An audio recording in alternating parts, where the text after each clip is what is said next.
Board of Adjustments meeting. Well, this local planning agency part of the meeting. Here on this lovely Cinco de Mayo and the wonderful Lake Placid. Appreciate y'all being here tonight for this discussion. Eva, please call the roll. Oh, excuse me. Let me get that name correct one more time. And just so you know, I'll be sitting in with these meetings for the next few months with Tina. Tina will be your clerk on record moving forward after a few months. I mean, I'll still be around, but she will be handling the meetings. Congratulations, Tina. I don't know about that. All right. For our condolences. I imagine you will be quite busy, especially as the whole state of Florida moves inland. I think we're going to have many discussions to have. Tina, please call the roll. Okay. Justin Woods, Here. Jack Edgemon, Donald Clarke, Here. James Oxer, Gary Freeman, Here. Chris Duncan, Here. Alex Ramos,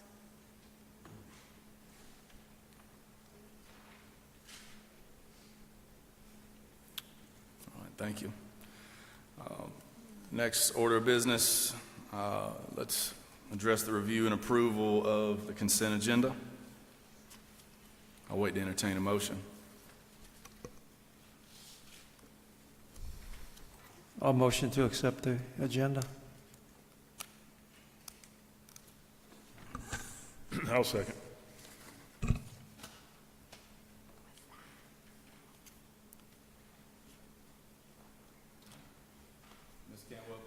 Ms. Cantwell, please call the roll. Gary Freeman, Yes. Donald Clarke, Yes. Dustin Woods, Yes. Jack Edgemon, Chris Duncan, Yes.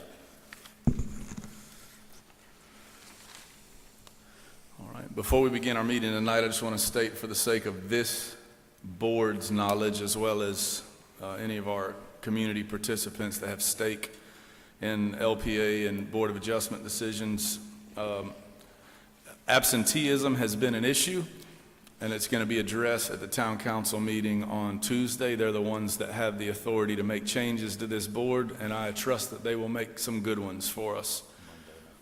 Next Monday, at the regularly scheduled town council meeting. And so I look forward to having a full staff of eager participants to serve the needs of the town of Lake Placid, as well as to be a good partner for our town council, because I know there's a lot of weight on y'all's shoulders, and it's only going to get more complex in the coming years. Let's begin the content of our meeting. I want to begin with the first presentation on the agenda, the economic development. Natural gas presentation. All right, I don't believe that they're present. Presentation of the Lake Placid Regional Plan overview. Is that Charlotte? Oh, Mr. Esquire.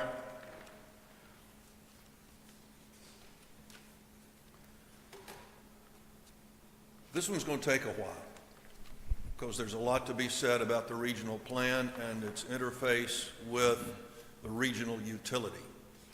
I've been told that you folks want to know that interface as well as the history.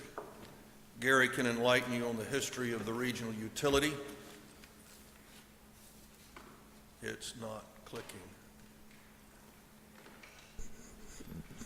Start with our regional plan, which is your jurisdiction. We had a citizens committee appointed by both the town and the county, I want to say back in '08. Pam, where'd Pam go? Pam will correct me if I'm wrong on these. She sat through every one of them. But the committee was appointed by the town and the county because we plan not only Lake Placid's growth, but the area around Lake Placid, from Highway 70 north to Likes Brothers. The committee of 8 met every other week for a period of about 4 hours each for 4 years. So we had significant citizen input. In addition to those citizens, we had probably the major landowners around the town hire their consultants, spend considerable money, and participate in the process as well.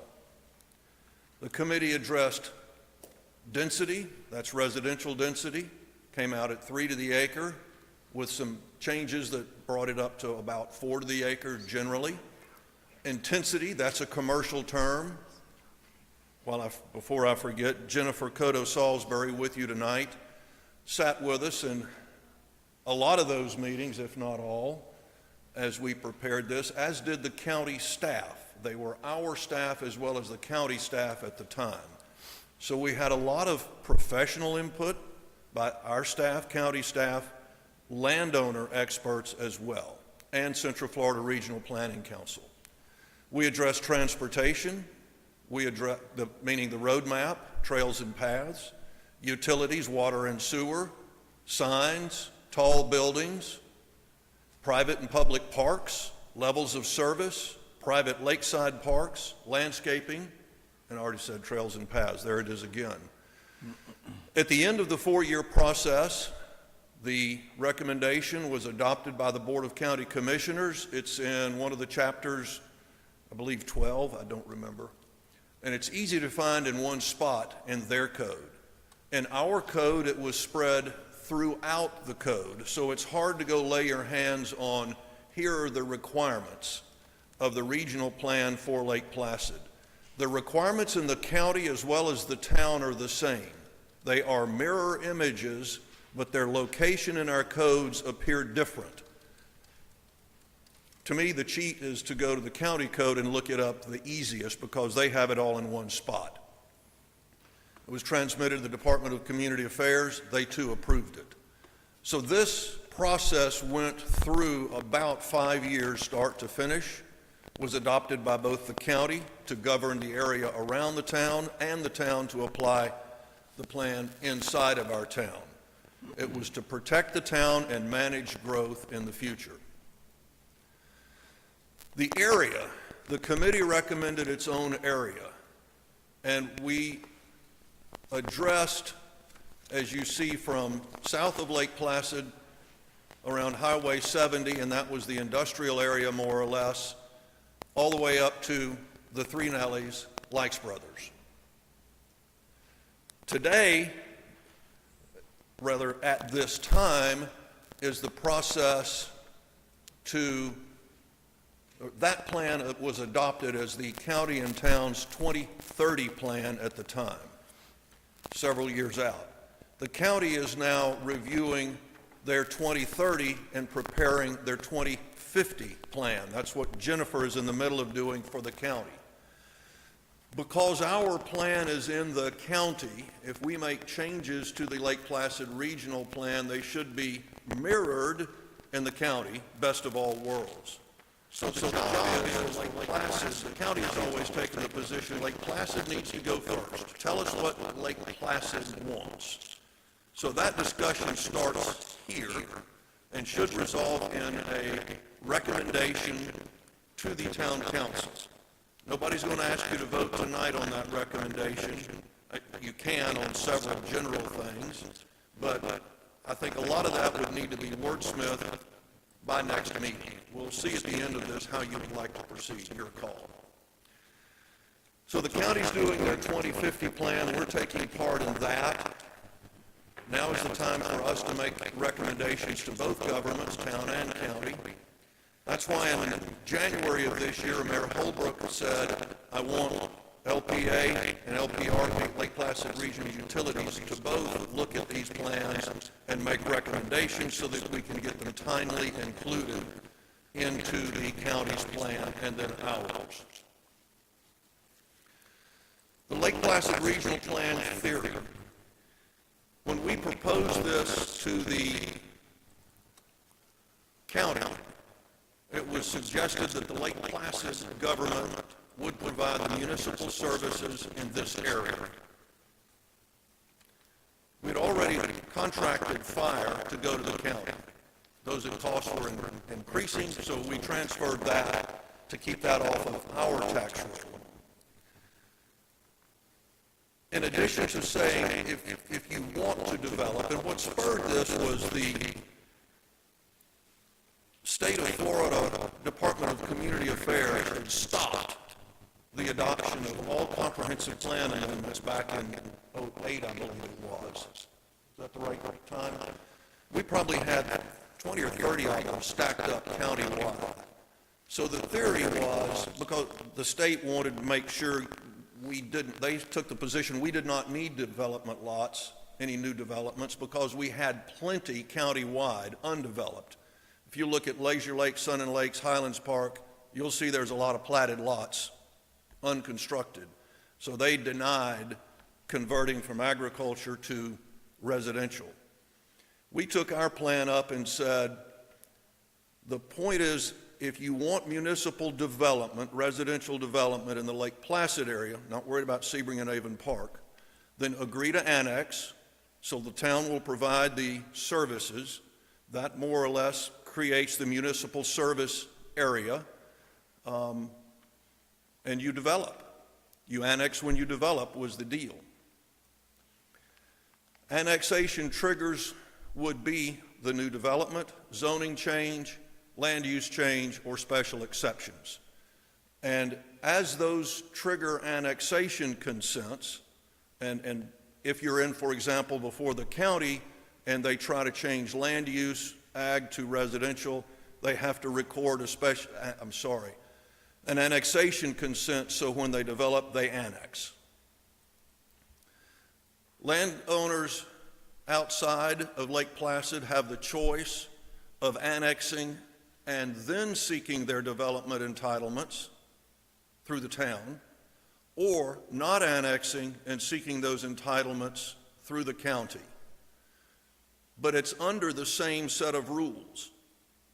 So generally the same outcome should apply. Again, the area plan was adopted by both governments for in and around the town. Rules the same. That way there's no bidding by a developer, gee, we'll annex if you'll give us more units per acre. And that's what was going on at the time with the city of Sebring.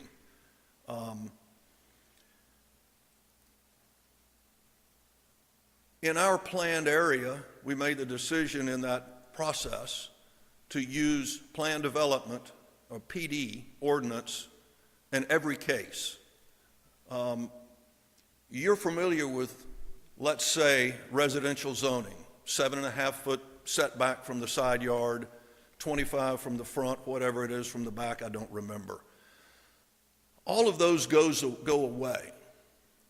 And in a new development, the intent was to allow the developer to propose whatever they wanted. That allows innovation,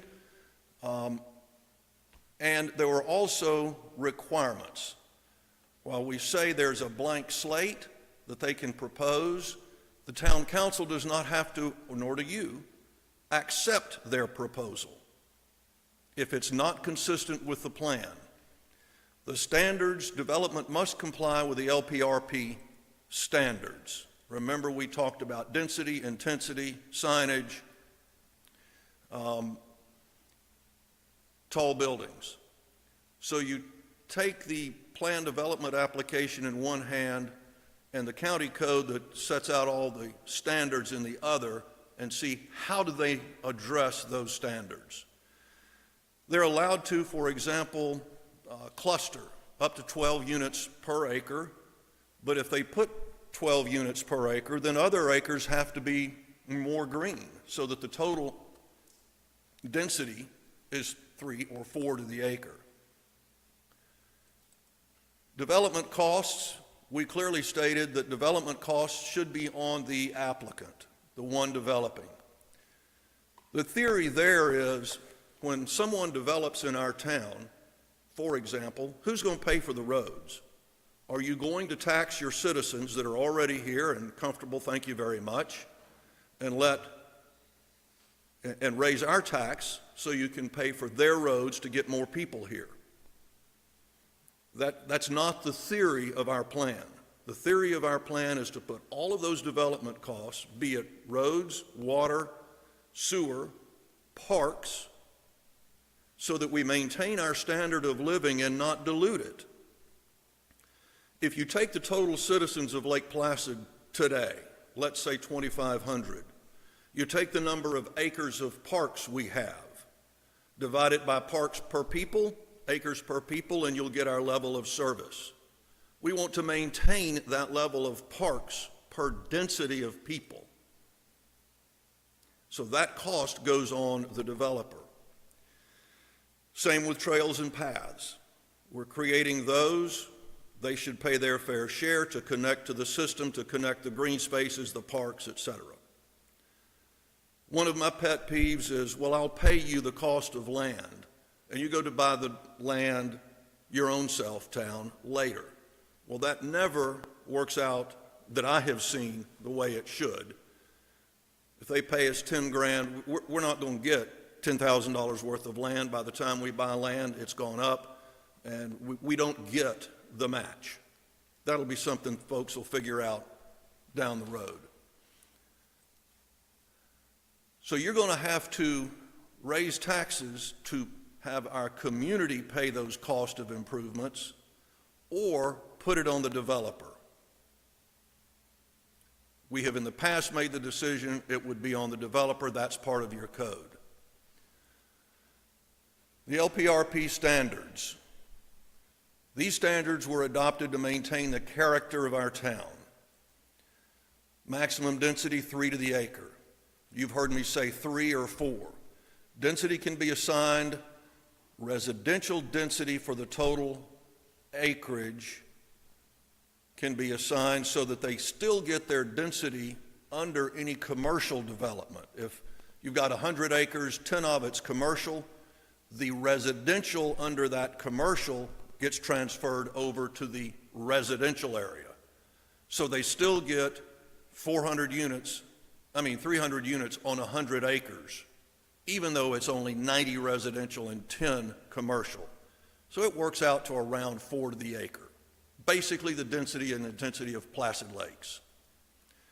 Clustering, I've already mentioned 12 to the acre, but the total of 3 total, so you're building in, if somebody goes up in density or intensity, then there's more green space around it. Mixed use, that encourages the walkability and keeps folks off the road, is the theory that was proposed a lot by DCA, Department of Community Affairs, years back. You know, walkability works, in my opinion, in Lake Placid somewhere between December and March. You get in July and August, and I'm not walking 10 feet outside. Height limitation. There was a big push and discussion of building height, and the settlement on that was to allow higher buildings outside of the core town of Lake Placid, but keep the current town lower heights, and I don't remember the totals of those. It's in the code. We prohibited billboards. That's why you don't see them in our area. There are some existing grandfathered in that have been there since God made the world. Billboards are like buildings, so are any signs. Once the government permits a sign, it's like building a house. That person has the right to keep that house or sign on their land. If you change the sign ordinance to remove and say, I'm sorry, we're not going to have any signs, the government would have to go buy the signs to take them down. The present value of a sign, given the amount of advertising it brings out in the future, gets to be crazy numbers. So it's just not done. So if you ever loosen the sign code and allow more signage, know that is an irreversible decision, at least in the short number of decades. When we adopted the sign code, it was followed by 3 hurricanes. McDonald's sign that was a kabillion feet tall came down, and it went up according to the new sign code. And so did others. And that has been a distinction between us and Sebring. We said no more, and I don't remember whether it was mobile home parks or RV parks or both. Do you by chance, Jennifer? I would encourage you, if it was only mobile home parks, to consider RV parks ban also. It includes RV parks. Pardon me? It does include new RV parks. Thank you. Underground utilities, we limited that to new developments. We'll talk about that later on, basically saying in any new development, put your utilities underground. More resilient, hurricanes don't mess with them, looks better. The next, transportation plan. We had road widths, divided highways, landscaping, more or less a complete road. You'll see those in your code. Future roadmap was never adopted. We created one, we recommended one. Most of us, by the time that process was complete, were so sick of planning that didn't want to see anymore or fight anymore with the county. So they've not adopted it. It still exists. And I would encourage you to look at it, update it, and recommend its adoption.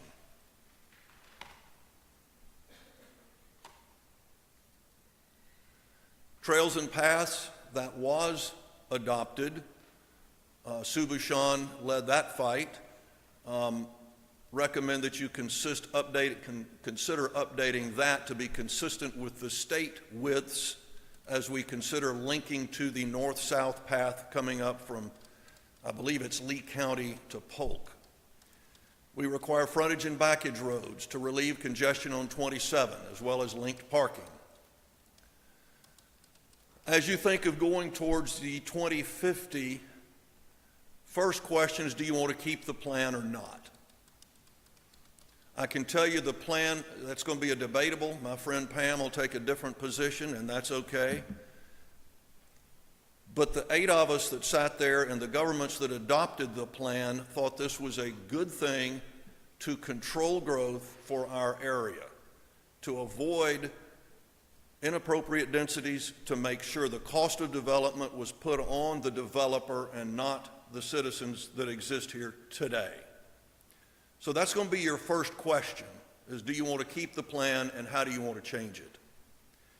The road plan, we had Interlake and Main ultimately to become 4-lane roads. It was the only way we could think to get folks out of Placid Lakes as that development fills. And then you have the infill between our town and Placid Lakes, currently owned by Smoke. When they develop, dear Lord, how are they going to get to 27? That ended up being the critical issue in the overall plan, is how do you get west of the railroad track to 27? Today, the county commission, I understand, has voted to go forward with Daffodil, which goes around the backside of Lake June. Personally don't care for that. I think it dissects a beautiful piece of property, but not our decision. It's in the county. That will give an additional exit for Placid Lakes and the others to go the backside to get out on 27. I'll get to in a moment, there's a map that was submitted by an engineer out of Lakeland, Panoni, when they were designing the circle or the roundabout for Interlake and Main. And I would submit that that's a pretty cool plan that the town ought to consider for renovating Main Street. They took the position that was totally opposite from what we had in growth management.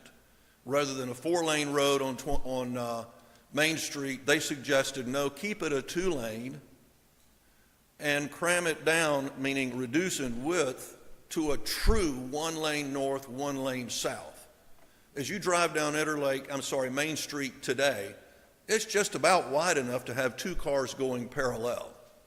And they're saying, take that out, move your parking out to where they're truly on the edge of a 1-lane road, and have more room for outdoor dining, landscaping, and a nicer look on North Main.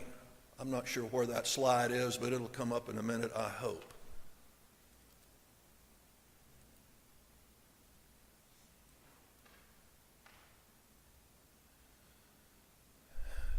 If we capture the CRA funding, that should be enough, I would hope, over time to renovate North Main. And that would be for your consideration and recommendations for our 2050 plan, to convert those 2 roads, Interlake and Main, to 2-lane rather than 4-lane roads on the county plan. By the way, these are the recommendations from our staff to your board as to how to go forward. On electricity, I mentioned that we've already said require underground on new development. My intent was good, but I did not get a photograph of the next discussion, and that is when folks develop along, let's say, Dow Hall Boulevard, things are on one side, we got Florida Power and Light to underground to the other side of the road, and the resident wouldn't even pay. They have a service pole where that goes right back up to the top, then the wire strings over to their house. That ought not be allowed in future development. You also have where they string across the road. For example, at Interlake in Maine, the town wanted a street light on the parking lot side. So we string a wire from one end to the other. Developers, town, everybody should consider putting those underground. It looks so much better for the community. When you leave here, drive down that road and look at the above ground wires and think about that. Stormwater, we have a planning grant. I'm not sure what that last word is. Pending as it's supposed to be. And we have a county proposal for annexation of enclaves.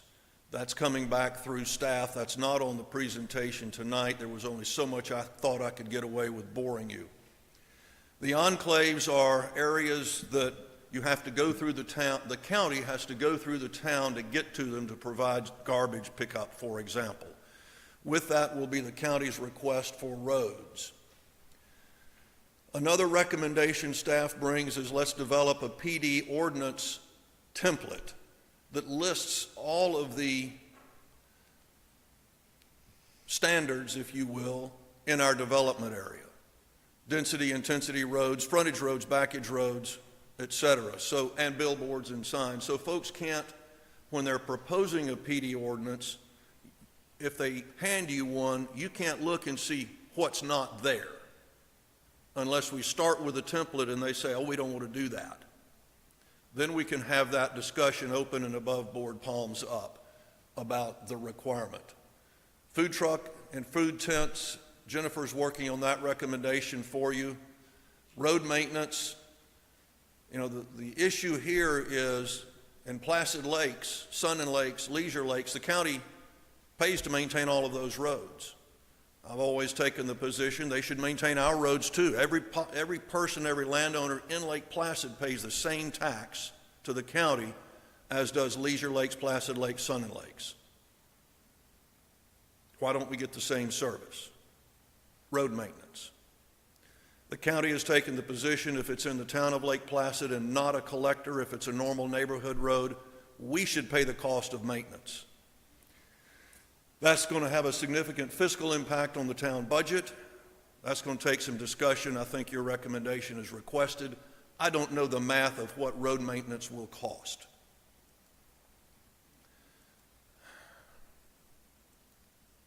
These are things that when we have that discussion, we'll need to work specifically on to make sure if we're taking county roads, are we going to get to landscape their through streets? What are they going to do with stormwater?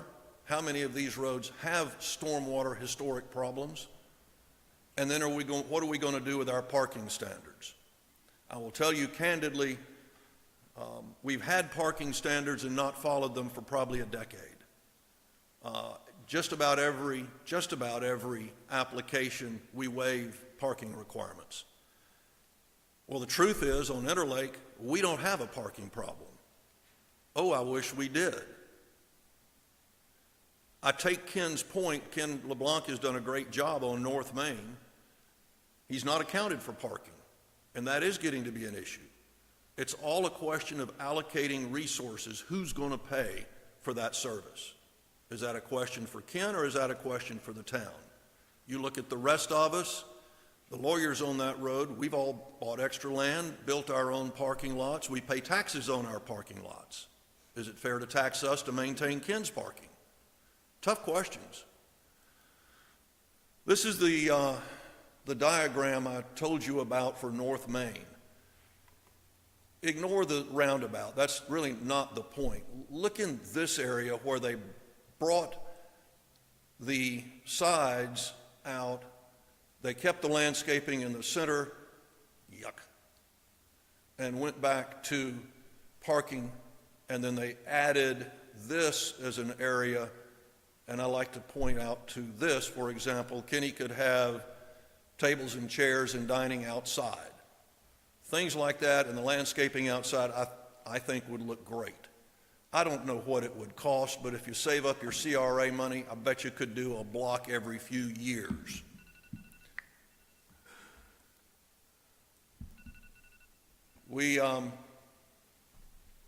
Excuse me.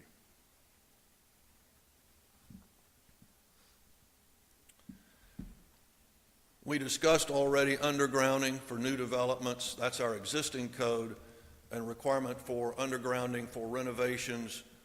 And the proposal by staff is underground existing distribution lines via a fund. The fund we proposed when we did this in '08 was to put $1 on every utility bill in our greater Lake Placid area. That would raise tens of thousands of bucks a year. Within a few years, well, if we had done it then, we'd have enough to underground some pretty significant stuff today. I think that number should be increased to $2 per account per month for your consideration.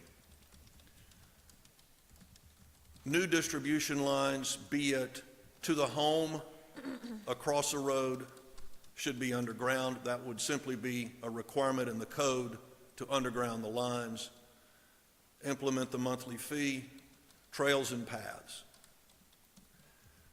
Adopt the new state standard, we already mentioned that, because our standard was not as wide as the state's. Require new development and redevelopment, private internal paths, public external paths, meaning outside of their development, to connect them to the green spaces, parks, and recreation, and establish a level of service for those developments. Green space, nothing wrong with encouraging gifts in parks. We've actually had several gifts of parks. The Smoke family gave the one by Tony's Barber Shop, and others on Main Street have been gifted to the town. We talked about the park level of service so that you maintain the number of parks per person as it exists today when new development comes along. I counsel against accepting payment for parkland in lieu of, if it's more than a certain amount, I say 20 homes. Establish standards and possibly use restrictions for each park. Some parks, we've had quite the discussion on Lake June Park and the new court. Say what a park is to be used for, amend the code if you want to change the use. Can always amend the code, but at least set everyone's expectations. One of the cornerstones of the plan over time has been, if you follow the rules that we've set out, the expectations we've set out as a community, we'll make sure you get expedited. Boy, have we failed at that. It's not your fault, it's just the way it's worked out. We're supposed to have county review of our plans in our area. We review their plans in our area. There's just not enough time to do it all. One of the things is I think we keep that as a stated goal, and we work toward that better. I think we need to put more on our website about here's what we expect from developers so they can see easily the expectations set out in the plan, the density, the intensity, the landscaping, the trails and paths and parks, all of those levels and standards, so it's easy for them to find. Right now, it's not. the plan development template that tells, so they can say on that template, here's what I will do, here's what I won't do, and it shows you how they have departed from the essential requirements of the plan and whether you want to say yes or no. We might have to have more than one, we will have to have more than one template. One for residential, one for industrial, one for commercial. The 2050 plan, we need to discuss those proposed changes. That's your recommendation as to what you do want to recommend to the council. Develop the list of the changes. You see ours as a staff. You may have your own. You sit here month after month watching folks apply. Tell us what direction you want to go in, and we'll try to return with documents next month if you're ready to make any of those decisions. Let's take a breath here before I go into the regional utility and show how that works with our plan. Questions or discussions?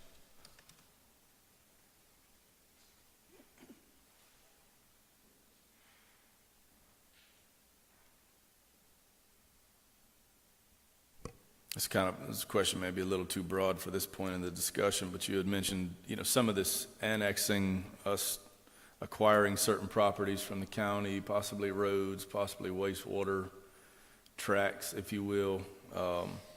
What are some concessions that you think we need to get from the county to make that make sense for just how to make the money work for us? Very fair question, and I don't have a good answer for that. That's all right. I'm still wrapped around the axle personally. Yeah. This is Bert, not town attorney, that my town already, the residents of my town already pay property taxes and should get the same service for roads that does every other citizen in the county. And that's being thrown under the bus. What else can we ask for them? I don't have an answer for that. That's going to be a tough question. Yeah. Well, is there anything that we need to, and I'm relatively new to the discussion. Y'all have been working on this comprehensively for 20 years? I mean, this has been a part of, are there things that have perhaps under previous councils had been brushed under the rug that maybe it's time to lobby for again that we could assist with? We have, the county commission, bless their heart, they have their own set of issues. Mm-hmm. They're trying to stay at 8.5 or 8 mills or 9 somewhere and not raise taxes. I get that. And they're looking to put expenses off of their budget onto us, which we're going to have to raise. Somebody's going to raise taxes.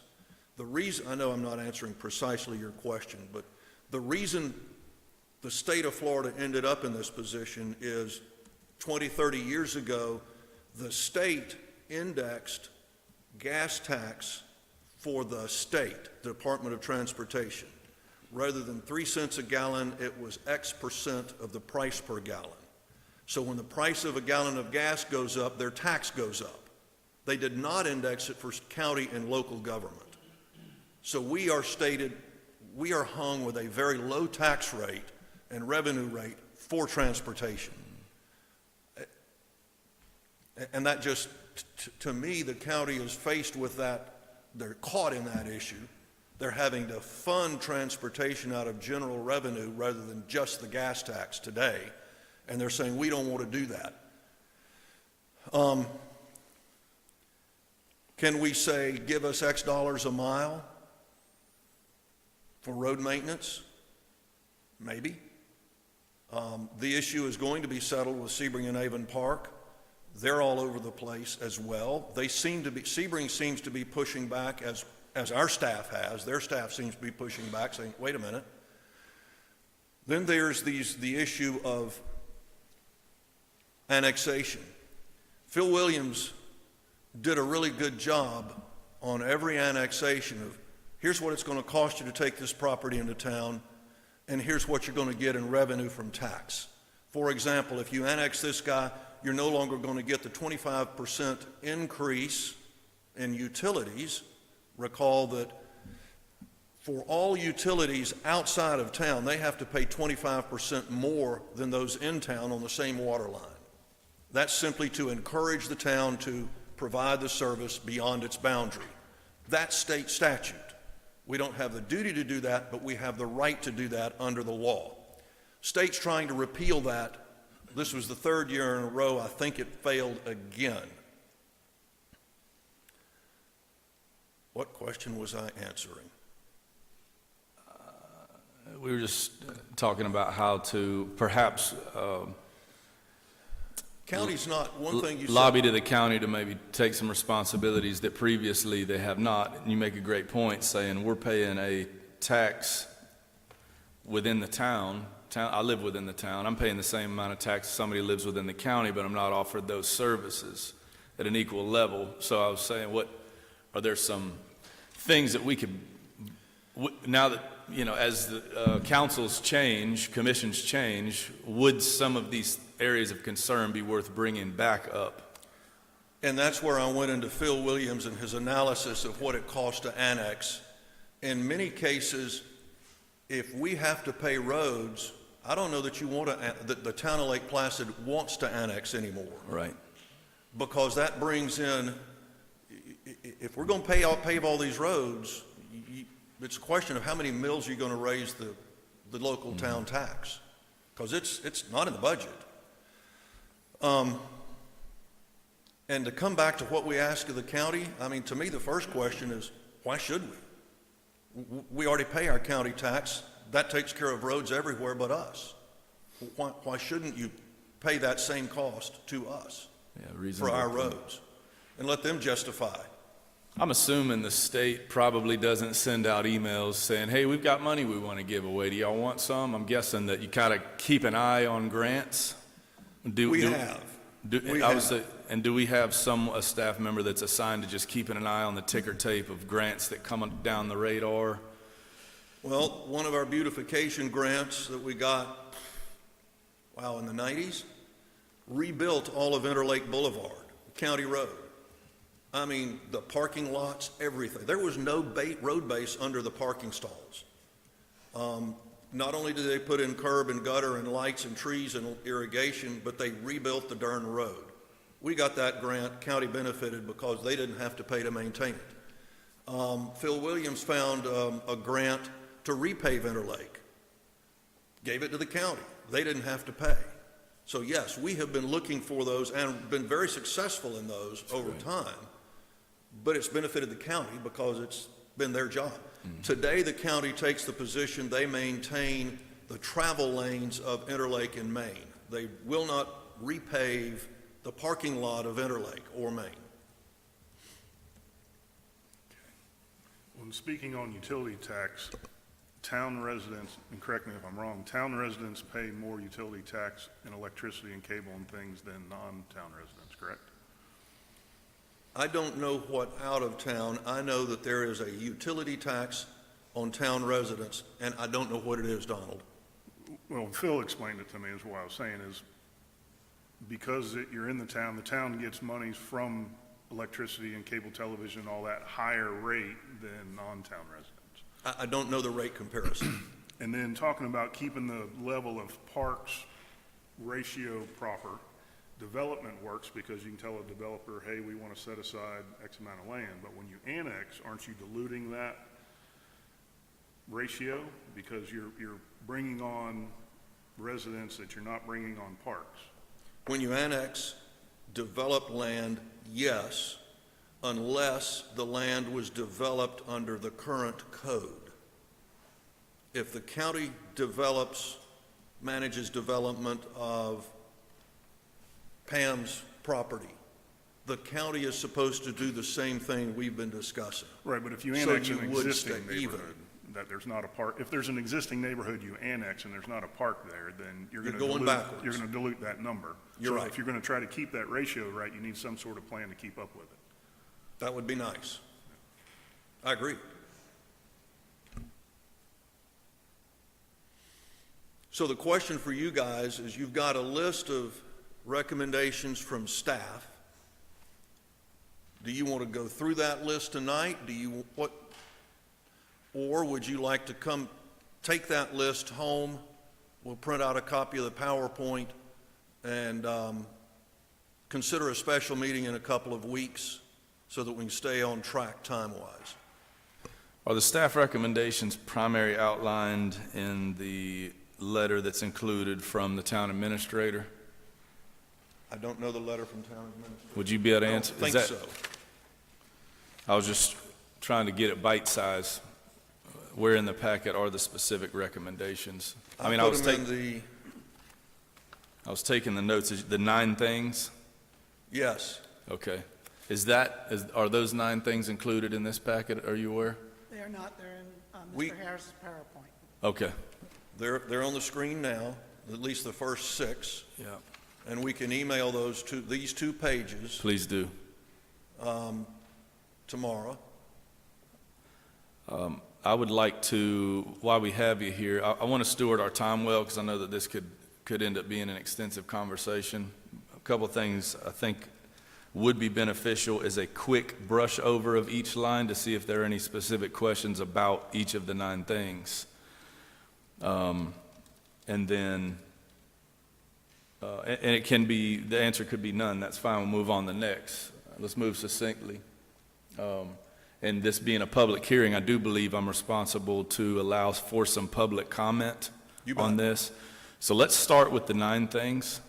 Now, you paused, it sounded to me like you paused in the middle of a presentation. Do we need to keep going before we stop and talk? Well, the next is the utility and how that interplays with this. So that's your decision, Mr. Chairman, if you'd like to hear the run-through. It's going to be a little shorter Okay. in total, but it's still going to take some time. And I've been advised we've got Jennifer here. If y'all want to stop and let Jennifer say her piece, Yeah. and then we'll come back to utilities and then circle back to the 9 if you'd like. Let's do, yes, ma'am. We certainly open it for public comment. I think this is the right forum. Everybody except Pam. Yeah, Pam. She's had plenty of Yeah. time to comment. Yeah. In that case, go ahead and continue then, Mr. Harris. And then, pause for public comment, then you'll continue, then we'll go back to the 9. Well, I think the point was to let Jennifer, because she's driving back to Lakeland tonight.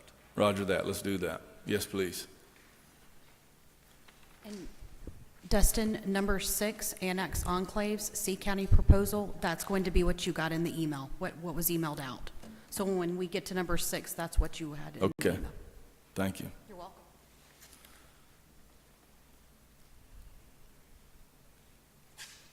All right, well, good evening. For the record, I'm Jennifer Coder Salisbury. I'm with the Central Florida Regional Planning Council, and I just wanted to thank Mr. Harris. I really do not have anything else to add and look forward to hearing your dialogue and really the path forward. We are working with the county on the comprehensive plan update, and we've had the great honor to work with both the county and the town as we've looked to the future for this area. But on that note, I really defer to continuing the discussion. I don't have anything to add that Mr. Harris hasn't already covered. So Thank you for being with us tonight. Thank you. And certainly wave me down if you need to interject at some point, because we value your thoughts on this. Let me open it for public comment.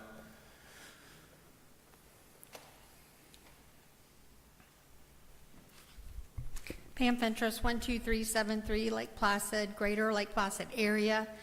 A while ago, Mr. Harris stated that the Lake Placid Regional Plan was created to control growth, and I think that has surely happened. As he was talking, I wrote down a couple of things. I did attend all the meetings. I think there were 78. I attended 77 of the 78 meetings. Our family chose to stay out. We fought to stay out of the Lake Placid Regional Plan. But I would ask you, when you're going to discuss this, how's it going 20 years later? How's the goals, the vision, the planning of this plan doing? How many multi-use paths have been created?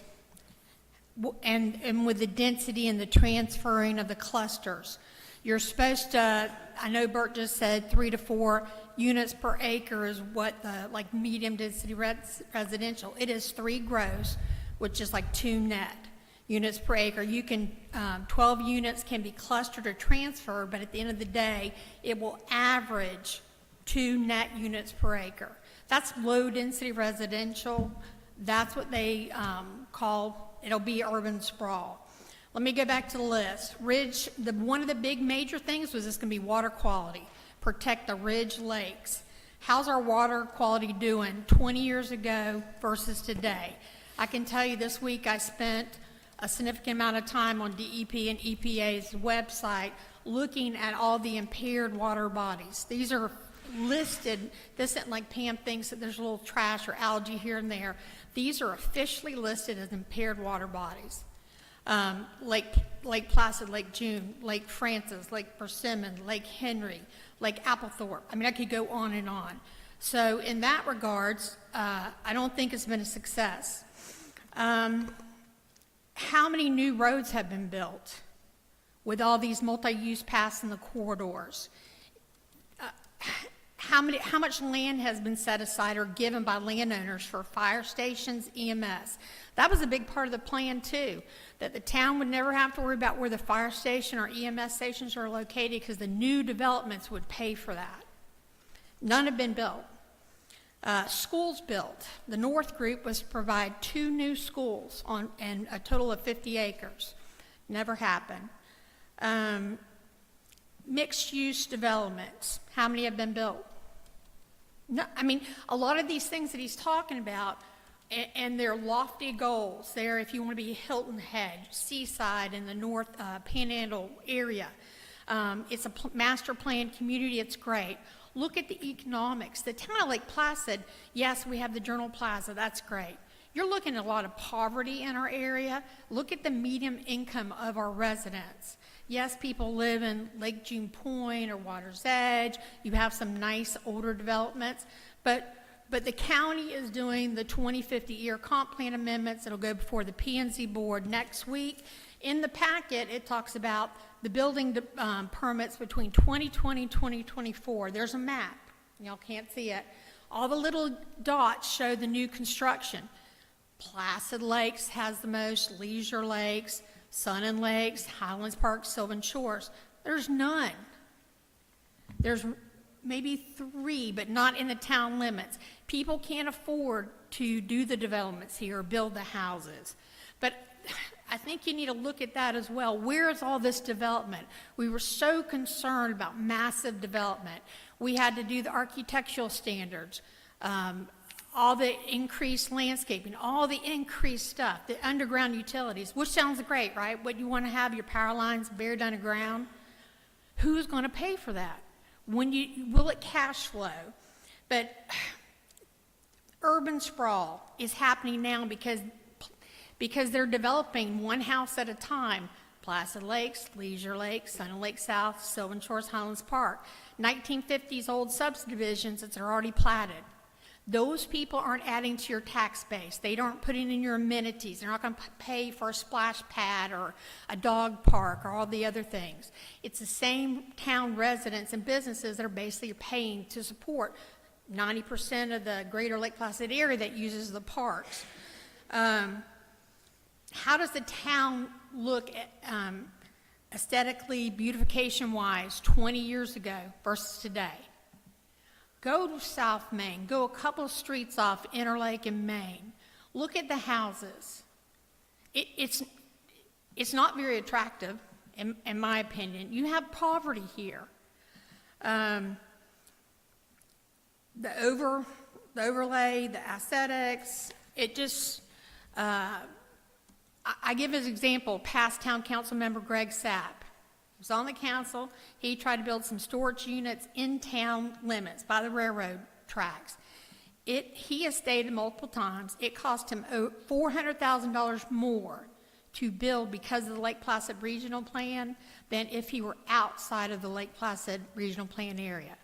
It took him 4 years. You might say that's great. We don't want development. I've come before y'all many a time, this committee, utilities committee, and say, if you don't want development, shut it down. Tell people, we don't want anything. And then it saves everybody a lot of time. But if you do want development, if you do want better public schools, if you do want economic growth, higher paying wages, then I think some of these things have to be addressed. Back 20 years ago, this was before citrus greening disease. My family's citrus growers. That's all we wanted to do. Farmers want to farm, citrus growers want to grow citrus. That's not an option for most of us these days to continue being a citrus grower. I think you have to reevaluate and adjust the Lake Placid Regional Plan based on the land use that's there. No, you don't want a development on every corner, but isn't some development good for the economy? The multi-use pass, which sound great. It's been 25 years they've been trying to get a multi-use path from the schools to the Placid Lakes Bridge. And a month ago, I finally saw in the 2028-2029 capital improvements plan with the county, $80,000 to study the path. 25 years. And that's not even saying it's going to be built. There is one new town, Buddy Rogers, back when Silver Lake Development was coming in around Lake June Point, between that and the Lake June Parks, he paid $400,000 for the North Tangerine Road and the paths in Heartland Boulevard. And then it was 2 units per acre, and that development didn't even end up going through. Other than that, where are the new sidewalks? Where are all these things that this plan is supposed to provide for our town? I don't see it. Bert has stated that the town and the county have similar LDRs, so a developer can't play each other against or one another. I go to the town meetings, I go to the county meetings, I give, for example, the 7-Eleven on State Road 70 and 27 that they came before here within the last 18 months. They had to come here and the county. Then they got to the county attorney told them, no, yes, the town can demand this, no, this is statutorily, you cannot do this, you cannot do that. When you're in the town LPRP, they only wanted to develop a 7-Eleven, but they have 22 acres in that parcel. You have to do all phases, plan for all phases, put the landscaping in for all phases, the sidewalks. You have to not have outdoor storage facing the highway. There's all these rules come in. Not many people can afford that, to do all the planning and all the actual work. So I would say it's different at the county level. You don't do that. Urban sprawl is going to continue to occur. If this passes as it is currently, I think the town will be the same 50 years from now. You won't have to mess with any developments because they won't be able to afford to build within the Lake Placid Regional Plan. Ms. Fentress, could I just Wrap it interject for a second? Well, you, as Mr. Harris rightly said, you bring a great deal of wealth of wisdom to this conversation, and you've been a primary stakeholder for many years in this community, as well as attended a lot of the meetings. Would you, just for the sake of time, would you be able to provide to Eva or Tina maybe some bite-sized recommendations of your own along these lines, particularly the 9 key areas we're going to be discussing that we would be able to review? I have submitted my recommendations to town staff and even Jennifer at Central Florida Region Planning Council in the past. So am I going to take time now to go item by item to try to get it to match up? Probably not. I think I've given different documents, different backup, different things that I think is important. And the only other thing I was going to originally say was February 2026, the town's going to have 1 million gallons a day wastewater treatment plant online. So you can say, well, utilities, I know that's in the next presentation. Who's going to use that 1 million gallons a day? How will you do development? That's getting to a different subject, and I respect that. But this is a part of the annexation conversation. All these different things play together. Spring Lake, or Sun and Lakes North, 14,000 residents, booming, growing. Spring Lake, booming, they have their own utilities. Spring Lake, they are looking for developments and people. Avon Park's booming, you got Sebring. And I'm not saying Lake Placid is different. They want the Mayberry type community. Maybe that's not so bad. But if you're not, the utilities will play a huge part in annexation, a huge part in paying for amenities, expanded amenities within the town. I think it's crucial. I'll stop. Thank you. We'll open up for public comment again once we finish the rest of the conversation, because there may be other discussion. Any other public comment from anyone present? Hearing none, let me turn it back over to Mr. Harris.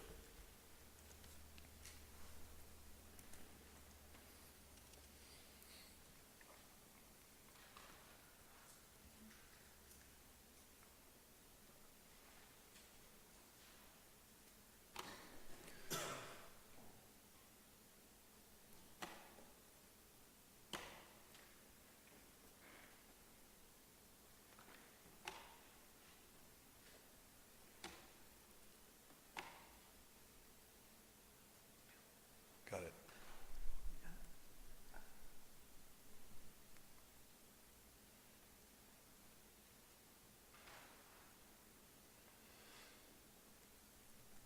I'd like to respond to Pam's, but I'm going to wait till public comment, Mr. Chairman. Let's go through the rest of the utilities. Yes, sir. Our regional utility system is a combination of 3 utilities.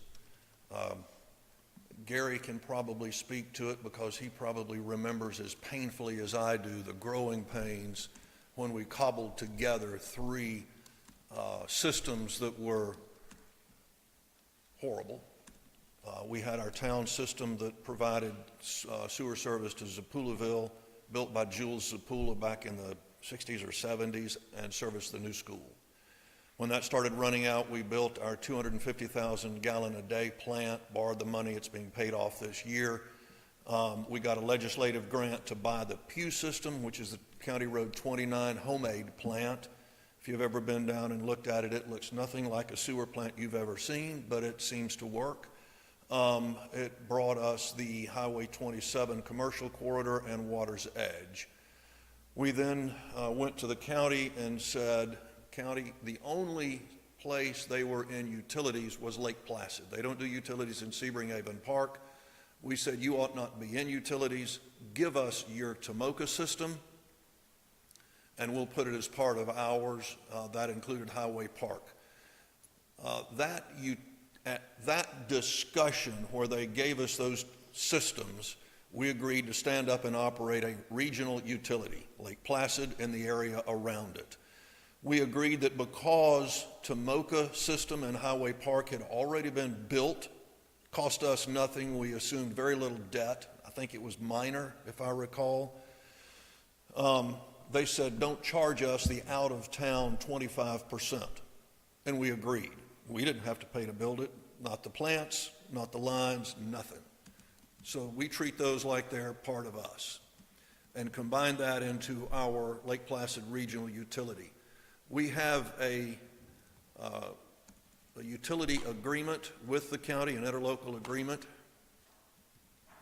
What am I doing wrong, Eva?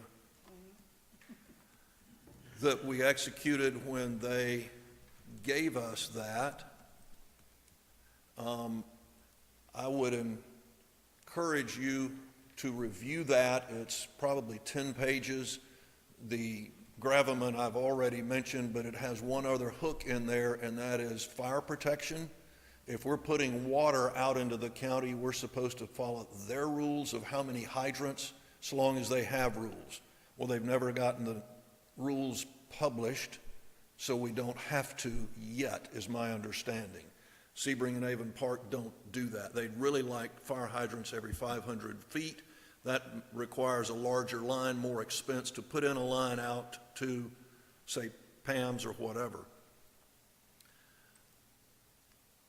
So we committed to be the regional utility to serve the area. And they got out of the utility business. We waived the 25% surcharge for their systems that were already built. The way that worked is Tomoka, when they developed, when the developer built Tomoka, they put a debt on that utility and collected it over time on the monthly bills. So the citizens of Tomoka basically paid for that plant, normal development. Then the county bought it, put the debt back on the plant. The citizens paid the monthly fee to get the plant. So when the county said, well, we'll sell it to you, say no, because as town, we're not going to tax our folks to pay for the plant and the line system. They've already paid for it twice. Don't make them pay for it a third time by selling it to us. So it was given to us. Why would we do a regional utility? Let's start with that question. My opinion is because in utilities, size matters. The economy of scale matters. You've got one on your board. I defer to Gary to have those discussions with you.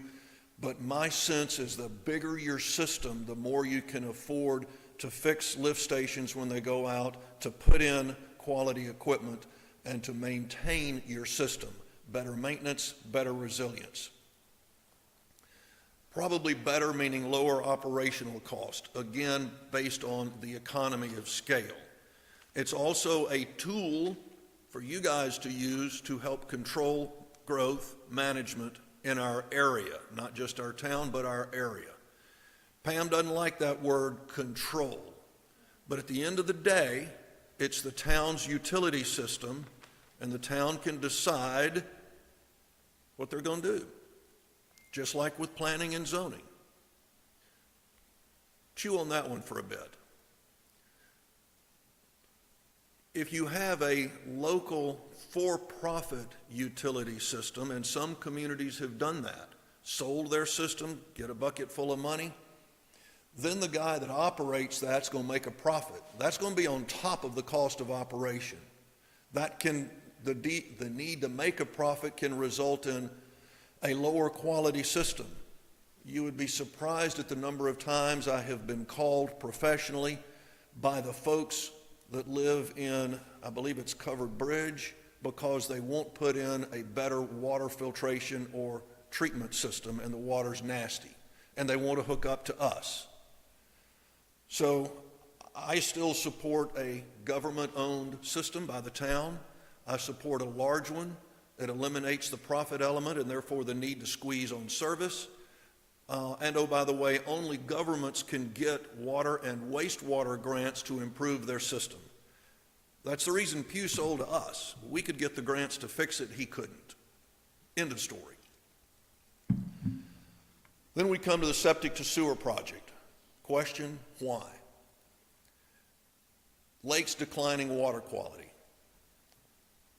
Pam hurt me a little bit when she said, oh, the past 20 years, your wonderful plan has done nothing to help the lakes. Well, we've not had that much development, so the plan hadn't really impacted the lakes yet. But it does control how it will be impacted. But clearly, our lakes have declined in water quality. Anybody that's been in these lakes recently, as well as the state of Florida, would come to the same conclusion.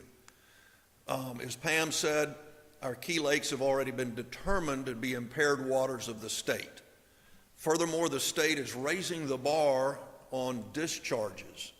If you're going to have a sewer plant, you're going to have to convert it to this advanced wastewater treatment so that the water quality going out of your plant is a much higher standard, just about to the reuse standard, if not exactly the reuse standard.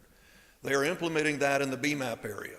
Pam can tell you about that too. That's the water management district that has said in our area, and we are in that BMAP, you've got to treat your wastewater discharge to this higher standard.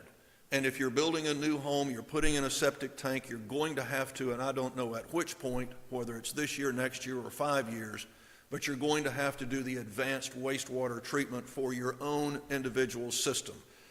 SAP tells me that he's having to do that now for a lot of the homes that are being built. They're around 17 grand each. Anything under an acre, you're having to do it right now. I'm building a house right now. And how much is it costing you? The one I'm doing, because my wet season water table was below 3 feet, I was able to do, I don't remember the name of it, but the first 18 inches is a mixture of sand and mulch, which makes no sense to me because I feel like it's going to degrade over the years, but then you build your system on top of that. It was $11,000. The one Greg's talking about has an aerator and all kinds of things attached to it. You have to run power. You also have to have a contract with a plumber to maintain it for 2 years and then renew that contract, and DEP comes out once every 2 years and inspects it. Is that the one you got? That is not the one I have, because I had that water level above 3, or below 3 feet. Do you know what the cost is with the one with the aerator? and- 17,000. 17,000. That number's going to come up in a minute when we discuss further. We've talked about BMAP. Point being, getting a grant to tend to take our system discharges up to the higher level was a huge, huge important thing. Had we not gotten that grant, we'd be faced with reworking our existing plants to achieve that level of discharge. The reason of why, this sign is a picture I took off of Lake Placid, posted by, I believe it was the Department of Health, Lake Placid, my lake. Got our drinking water out of our lake when I was growing up. It has clearly degenerated over time, not even debatable. When we applied, the council applied for the grant, we adopted a resolution stating what we would do with the money. We'll put the resolution on the website and make sure that you have a copy of it. And we have a map. That's the one we handed out, of the areas we would be served, that we would serve. That resolution states the precise areas said and the precise way we would spend the grant money. Says first, we're going to build this wastewater treatment plant to the higher standard for 1 million gallons a day. Second, we're going to close Tomoka and pipe that water to the new plant so it too will be treated to the higher standards. Same with the County Road 29 plant, put in a lift station at both of those, pipe the water to the new plant so they're all treated to the higher standard. Then we're going to start, well, during that time, we got another grant for the Camp and Conference Center. That runs a line up East Lake Drive from Camp and Conference Center to to the Green Dragon lift station, south end of Green Dragon. We need to enlarge, we thought we had the money but didn't, the pipe from Green Dragon north. It'll work for a while, not a crisis yet. Then we told them that we would start running lines around the lakes. North Lake Placid would connect to the one that comes from CR 29 plant on that side of the lake near Harris Drive, would connect at the Conference Center lift station going south. That would cover the lake. That's the highest lake in the chain. Then we would put in a line out. We would get Serena and the small lakes south of town. We would get the town, south town. I believe that was actually earlier on the list because we had that one designed, shovel ready, ready to go. But we couldn't afford it after we had designed it a decade ago. So we told DEP we would use the money to get our town and our area lakes off of septic. We did not say we're going to use those for new development, ever. We said that grant will be used to fix our lakes and our towns. No new development. You've got the list in the resolution proposed by town council. It sets it out line by collection line, area by area. We asked for the Board of County Commissioners' support in that because they had made the decision in our area to rely on us, and we said, please tell DEP we're your trusted partner and we're going to serve the area, even beyond our town out around the lakes. They adopted this resolution saying, you bet we will. It'll be in your, we can email a copy of that to them tomorrow. They basically said, we'll support you. We'll figure out a way for you to enforce. They'll adopt our system and let us enforce their code. Now that's a whole nother discussion because somewhere in here things got tough.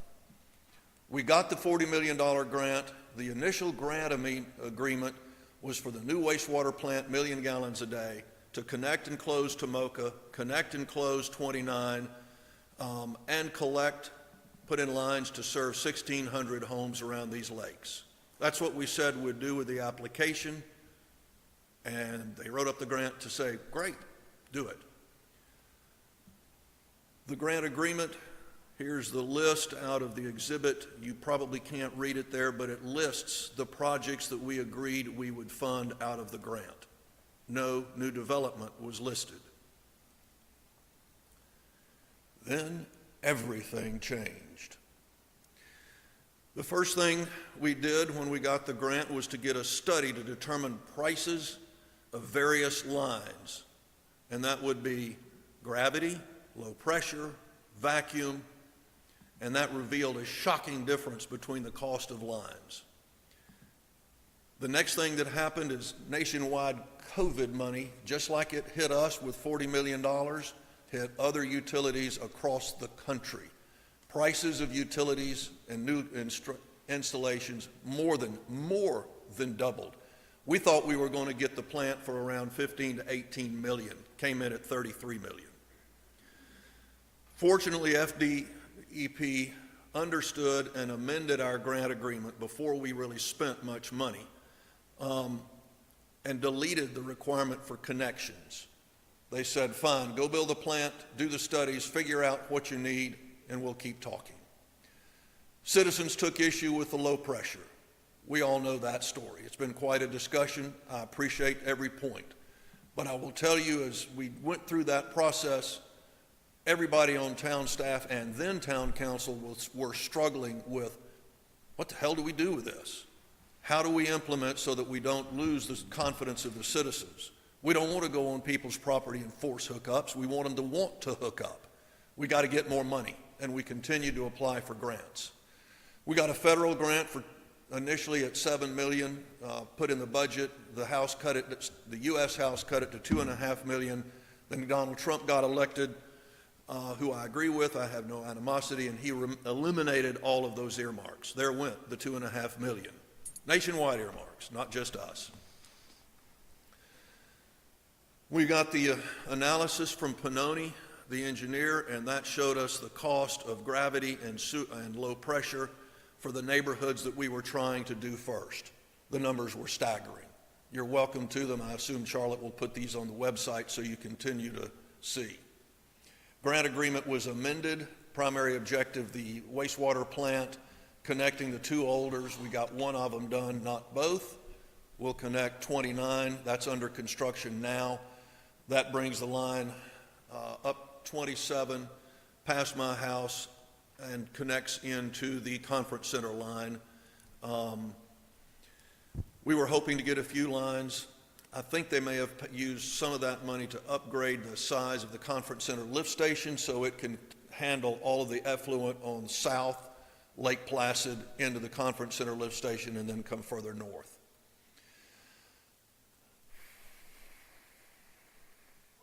So the lift station at Conference Center was designed to take care of Lake Placid, but we still need grants for the north end and the south end of the lake to run those lines.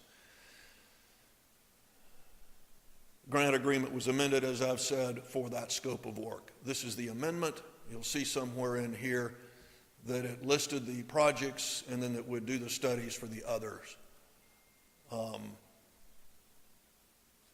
Somewhere in there, I believe it set out the amended scope. So DEP has been nothing but good to work with in this grant. They have, when we sent up the dream sheet, and nobody had time, they didn't give you time or money to go study what's the cost of installing these lines through Sun and Lakes, for example. We took our best guess, Joe Barber and I, put numbers down and said, here you go. I got the grant, and then when we started doing the studies, figured out this ain't gonna work. So DEP has been very understanding and very good, and they have truly been a good partner through this process.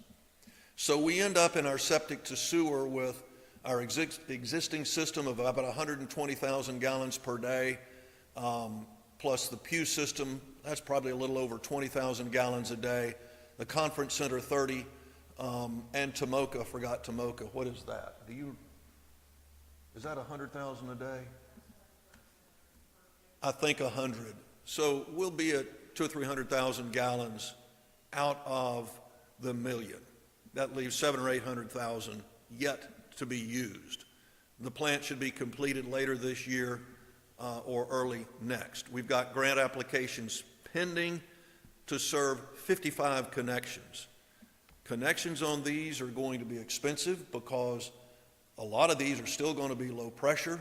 I know council doesn't like it, got a couple of them here, but the land around our lakes, often you've got the home down at lake level, the road is higher, and hockey generally won't flow uphill.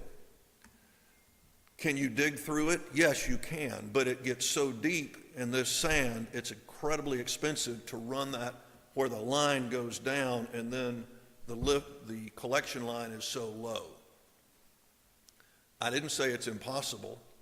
I said it's expensive. So that's a question of the engineers to figure out whether we're going to do gravity or low pressure. The discussion with several of council members, or at least one, has been, give us the all-in cost of both ways, gravity and low pressure. Show me the cost of all the lift stations on your gravity line, the cost of putting it in extremely expensive in the areas that it is, versus your low pressure pump, your maintenance of the low pressure pump, and the cost of operation. And where does it come out? Which is actually feasible to be done? Those are engineering questions, not my job. And that's the recommendation that staff is bringing forward to the Utility Commission is before we put in another line, let the engineers tell us what we should do. We spent about 80 grand getting those estimates. The science behind the estimate hasn't changed because the land hasn't shifted up or down, but the cost of those installations, I'm sure both, have come up dramatically because it was pre-COVID bump. So you've got two schools of thought of what are you going to do with the capacity in your plant. My opinion is we use that for the residents of this area. In town, south town, Lake June Point, and around our lakes. Engineers are going to figure out how to get there and how to serve it. We keep seeking grants for those additional lines and the hookup costs. The 55 unit, that was for, I believe, the pumps as well as, I didn't write that grant, so I'm not sure. Let me not say. But there are grants to do both, lines and connections. And DEP to date has been very good in helping work with us. The other option is to sell some of that capacity to developers. So you've got the one I recommend, and I think our staff recommends, is number one. I'm going to explain Kevin's position because he took a different point of view, and I appreciate that. And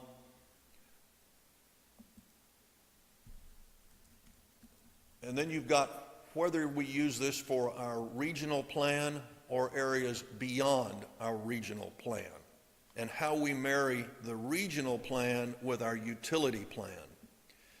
Let me talk about that for just a moment. The regional plan, the planning agreement, was based upon areas between Sun and Lake, Leisure Lakes, Placid Lakes. Those have already been developed, platted, and planned. Nothing we could do to change roads, density, intensity, nothing. So we took the areas between those, from 70 up to Likes Brothers. That's all our plan really affects. Utility is totally different. The county doesn't have a utility to serve Sun and Lake or Placid Lakes. We said we'd serve the utilities in the area. So those maps are going to be, by definition, different purposes.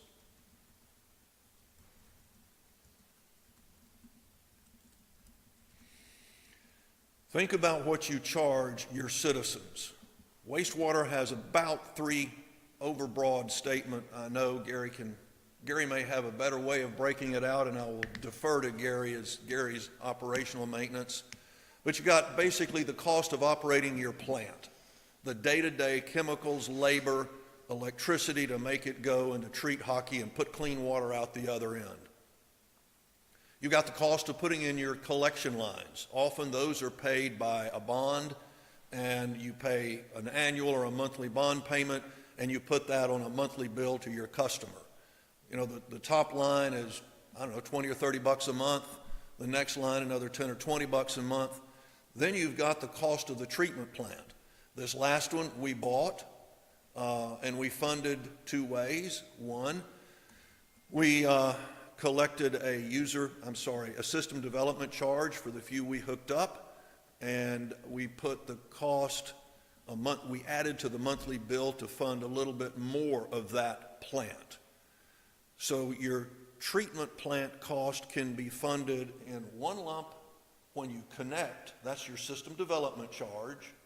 If you take the total cost of a $33 million plant, put another couple million in there for land, $35 million, you assume a 200-gallon per day use of treatment of sewage per home, divide that into the million, you'll get the number of homes. It's somewhere around 670 that plant will serve.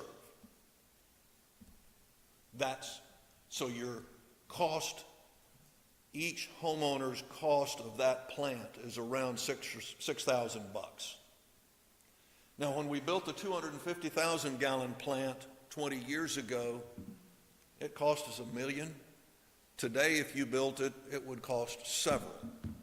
My projection is when we build the next 1 million gallon plant, it won't cost 33, it will cost between 2 and 3 times that. That's why I think it's important to consider that number of 17,000.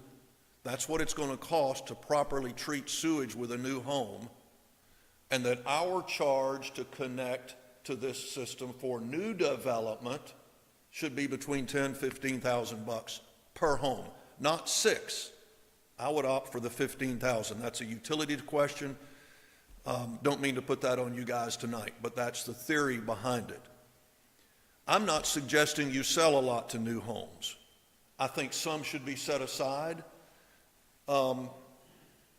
If we get a restaurant on 27, when we get development the town council wants, fine, use 5,000 or 10,000 gallons.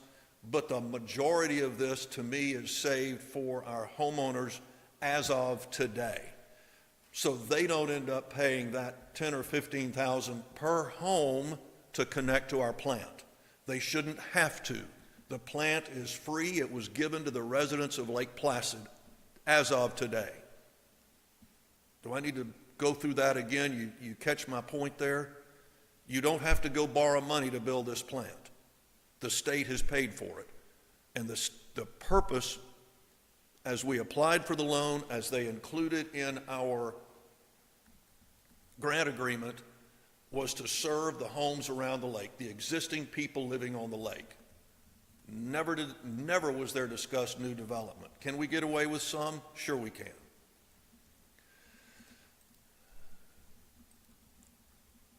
We've talked about how to create system development, cost per gallon.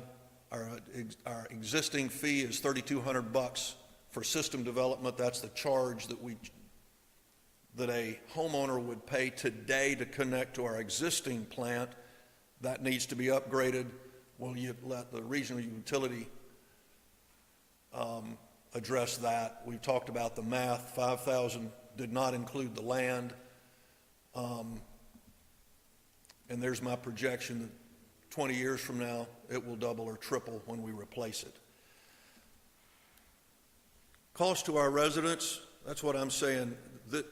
This grant should be used not to fund development, but to make sure we're not getting another handful of money out of a citizen's pocket. The cost to hook up is going to If we don't get grants, will be significant, and you don't want to put another 10 or 15,000 on top of that. So I think that's good politically for my council and our fellow citizens, and it's what the state agreed to.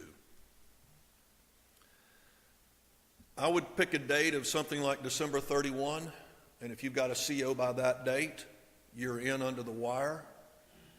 If not, you're a new developer or a new home, and you pay the $17,000, $15,000, whatever the number is utility sets. We continue to seek grants for the connection, but the intent is to reduce the cost to our existing taxpayers and homeowners. Do we sell capacity to new development? Here's where Pam will lose her mind and I'll have to run for the back door. Grant application didn't mention that. Grant agreement doesn't mention that. I don't think we say yes to that. Do we want to give away or sell our town asset, the capacity? We could monetize that grant. You could sell, you've got an application to sell capacity before you today, or the LPRU does, for a RV park on State Road 70, outside of our planning area, outside of our utility area, not on a lake. I counsel against that. It's not what we told the state we would do with the money. We're not here to serve and help create new RV parks. I don't think that brings a thing to our personality as a community. And it's beyond the scope of our agreement with the state, as well as our established position in utilities and planning. So my counsel is going to be to say no to that additional line down to Highway 70.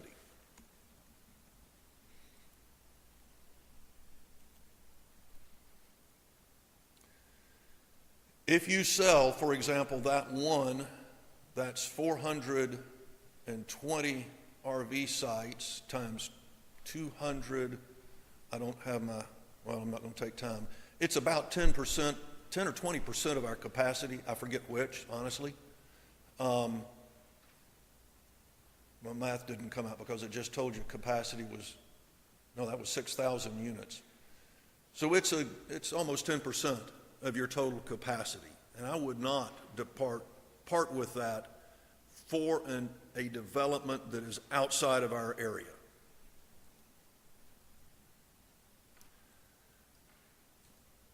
Kevin's point of view.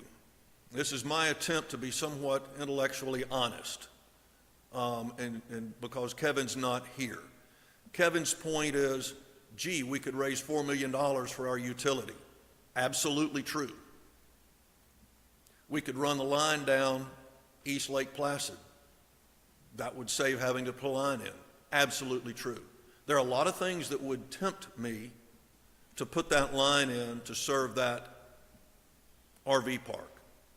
But I think at the end of the day, we have to honor our word to DEP and do what we said we would do with the money.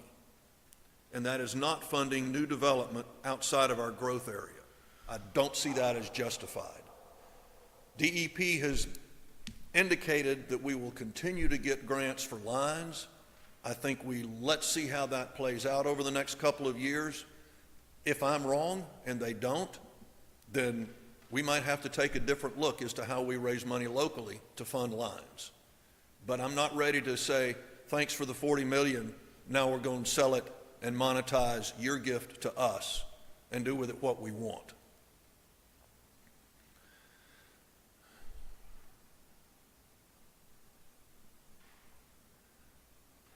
He doesn't think that we can use sewer to select development. I disagree. In this instance, I disagree. Generally, he's right. So let me start there. But generally, a sewer plant is not paid for by a $40 million gift or grant from the state that has said, here's the way you use the money. Both the state as well as the town has said, here's the way the money is to be used. So I believe our situation is different and we can do exactly that. We can honor our commitment and use the capacity to serve our citizens around the lake. That's our current staff point of view. Bert, and Charlotte. And if we do sell any capacity, we sell it for market rates, which is going to be just below that 17,000. So we can get a little bit of money. We compare the LPRU and the utility area. I mentioned the planning area is for the area between the major subdivisions that had not been platted out. And I will tell you that, oh, by the way, I think we turned down Buddy Rogers in the age-restricted community about the time we were going through this. But Pam, I don't remember others that we've turned down. Do you? Yeah. Okay, we just approved one that's south of Lake June Point. And if you look at the density or the intensity of that one, you'll see that's more than 2 to the acre. I disagree with Pam's analysis. And we've got one in the works for around Serena. But I will tell you without question, our comp plan gives people up to 3 to the acre, which can go to 4 to the acre. And it does allow the clustering. I don't think we've denied that.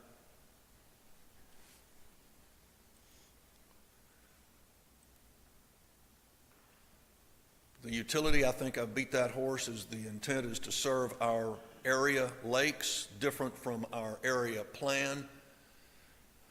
When the town adopted the plan, it went beyond when the town approved the grant application, we included Placid Lakes and Sunnin Lakes beyond our planning area purposefully, because those were the 2 areas that had pretty intense development on canals and impacted the lakes. When we do set a fee, instead of $15,000 for system development, staff is recommending $1,000 to our existing citizens, and that's only because we have system issues that we need to face fairly soon on maintaining existing lift stations and lines. That we continue to apply for collection lines and grants, and there's the point. If we do sell, we sell a little bit with council approval to selected growth that we want in the community. Priority for wastewater collection lines. This is something that the LPRU addressed last time. We still need to get a grant to close Tomoka and run that line in. We need to expand the line from Green Dragon north. We need to do Southtown. We need to do Lake Placid Conference Center north. We need to do Lake Placid CR29 south. And we need to run one out Catfish Creek to serve Placid Lake canals. That's the list we will be recommending. Let's talk about Placid Lakes a minute. The Placid Lakes developer gets excited that that's their jurisdiction and not ours. That they don't want us to provide the utility, the wastewater collection to their residents on the canals.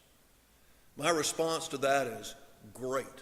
I wish you would provide your own wastewater collection and treatment at the advanced treatment level to those canals, because those canals coming out of their canals into the lake is absolutely horrible. The beach has been closed for years due to fecal chloroform levels, worse than Lake Placid.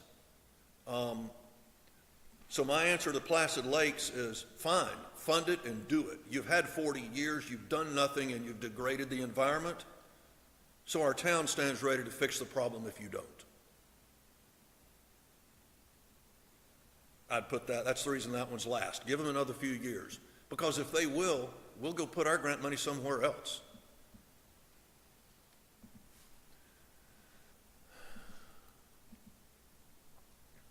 Sorry, I've already made this point.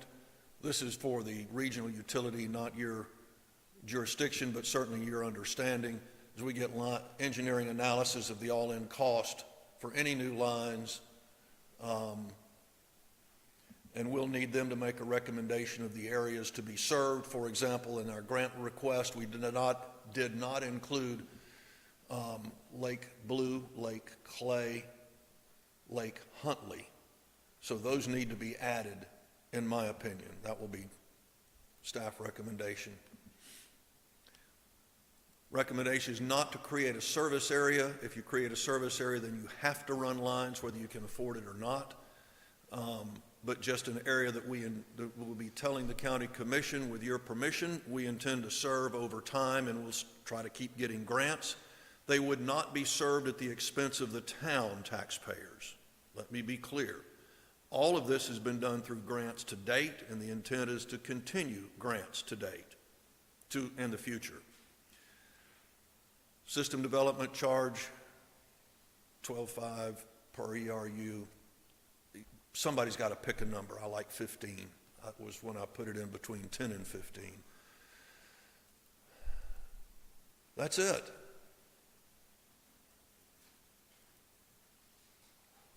Thank you, Mr. Harris. Any questions about this particular part of the discussion?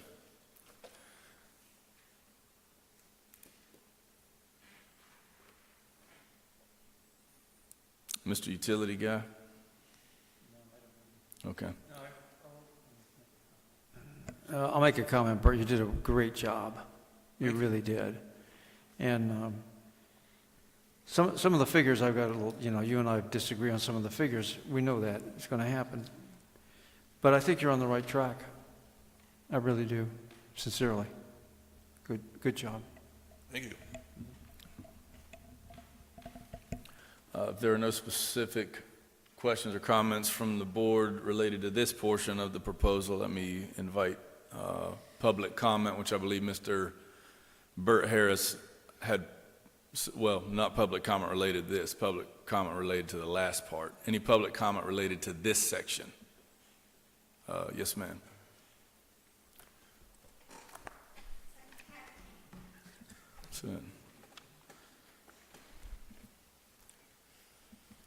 Pam Fentress.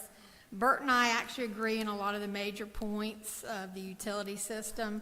I think Bert should be commended. I think he did the most of the work for getting a $40 million grant, applying to DEP, coming up with a vision. And I too agree that new development should have to pay for hookups or coming into the sewer system. But it needs to be realistic in the timeline and the time frame. There's been other developments trying to come into the town to use the utility system. Even Grand Isles, and we'll just disagree. I thought it was 97 units on 55 acres. That's less than 2 units. They agreed to give $150,000 for the recreation parks at Lake June Ballpark. They've also agreed to provide a 4-inch line from Grand Isles to the sewer, the nearest area that they can tie into if the town doesn't bring it out before then. Again, it goes back to timeline. So you've got Lake Placid Camp and Conference Center, which is a completely separate grant. Plus, they paid for their own stuff to run the line, to do the engineering. So there's some, but they ran it through the town to get loans and grants. It's been 20 years that the conference center has been under what should have been a DEP consent order. It was official like 4 years ago. That plan is still not up and running. It was also supposed to have a water line. You're going to have sewer and water as we go forward. It was supposed to be done a year ago, then by the end of December last year, then it was summer of this year. Now the projection is at the end of December of this year for the water line. It's still, for this bulk water service agreement, the report, Utilities Committee report for tomorrow says that the 2 attorneys are still in discussion. It goes back to the timeline. So how long realistically will it take to to get, every time you have to apply for a grant, state, federal, and then you're gonna, it will take 50, 60 years probably, going at the pace of you're gonna only expand to another area, project area, if you get a federal grant. And maybe that's okay. You're gonna be sitting on capacity. And so maybe, Gary, you can help me understand, if you're sitting on you've got a 1 million gallons a day plant, you've got 66,000 for the conference center, they've already paid for, and you've got the current user, and you're sitting on 750, 800,000 of capacity at the plant, at some point you must start losing money. I've asked, go ahead, I'm sorry. You can continue on, you got a little bit more? Yeah, I mean, I've asked Kevin in the past about it, and he just said that the town utility department isn't in the business of making money. That's not their focus. And I get that, but I would think as you increase the pot of money, then that would help you expand to the next area and not just wait on state and federal grants. That's true. You're absolutely right. That's what system development means. That's an impact fee. And based on, I used to do that, and rate studies and all that, we do that. And you're absolutely right. But the town is in a quandary. Bert explained that. We're in a quandary, but that is the right way to do it. And you use that for future capacity, but you also need a master plan to do that right. You need an engineering master plan to determine where the actual areas are and how they're going to be engineered per the units per acre, using that as a formula, and then determining, because in big counties and all across the United States, it's a situation where you have different types of construction going on. You have so many variables that are involved. And I've explained this story to Dana before about a seminar I went to once. And Los Angeles was like that in the 1940s. In the 1930s, I think it was. They were farmland, nothing but farmland. And they did a 100-year engineering plan. Drainage, everything, power, you name it. That's the kind of thing we need. But it worked. And I'm from out there. I'm originally from California. So that's going to have to come at some point. But that can be worked into developers, because we have all the groves that are like gone, and it's ripe. It's ripe for people who have tons of money, like the Mackle brothers did in the 50s for Port Charlotte, Port Malabar, you name it. They were the largest developer in the state, and that's what they did. They bought millions and millions of acres, but it was all planned out through engineering. Something like that's going to have to be done at some point. And I agree, but I don't think they had to deal with the Lake Placid regional plan and the different the restrictions and stuff. Right, it's a different. So that part of it. It's a different animal. But the development fee, when we first came here and I did a rate study, it was the first thing I did in 2002. It involved minute detail. I worked on it for a long time to get the first full rate study, to get the system development up. I think it was like $700 and something, and we got it up to the 3,200. And that is based on lift stations, based on lines, based on replacing lines. All of that is taken into consideration. And then the size of the lines, and then where projected projects could go for developers. But we do have that kind of thing going on with all the orange groves being, you know what I'm talking about. Yeah. Okay. No, just different things. And the State Road 70, Bert mentioned the mobile home park. So they came before Utilities Committee, and they asked whether they could have utilities to tie in or not.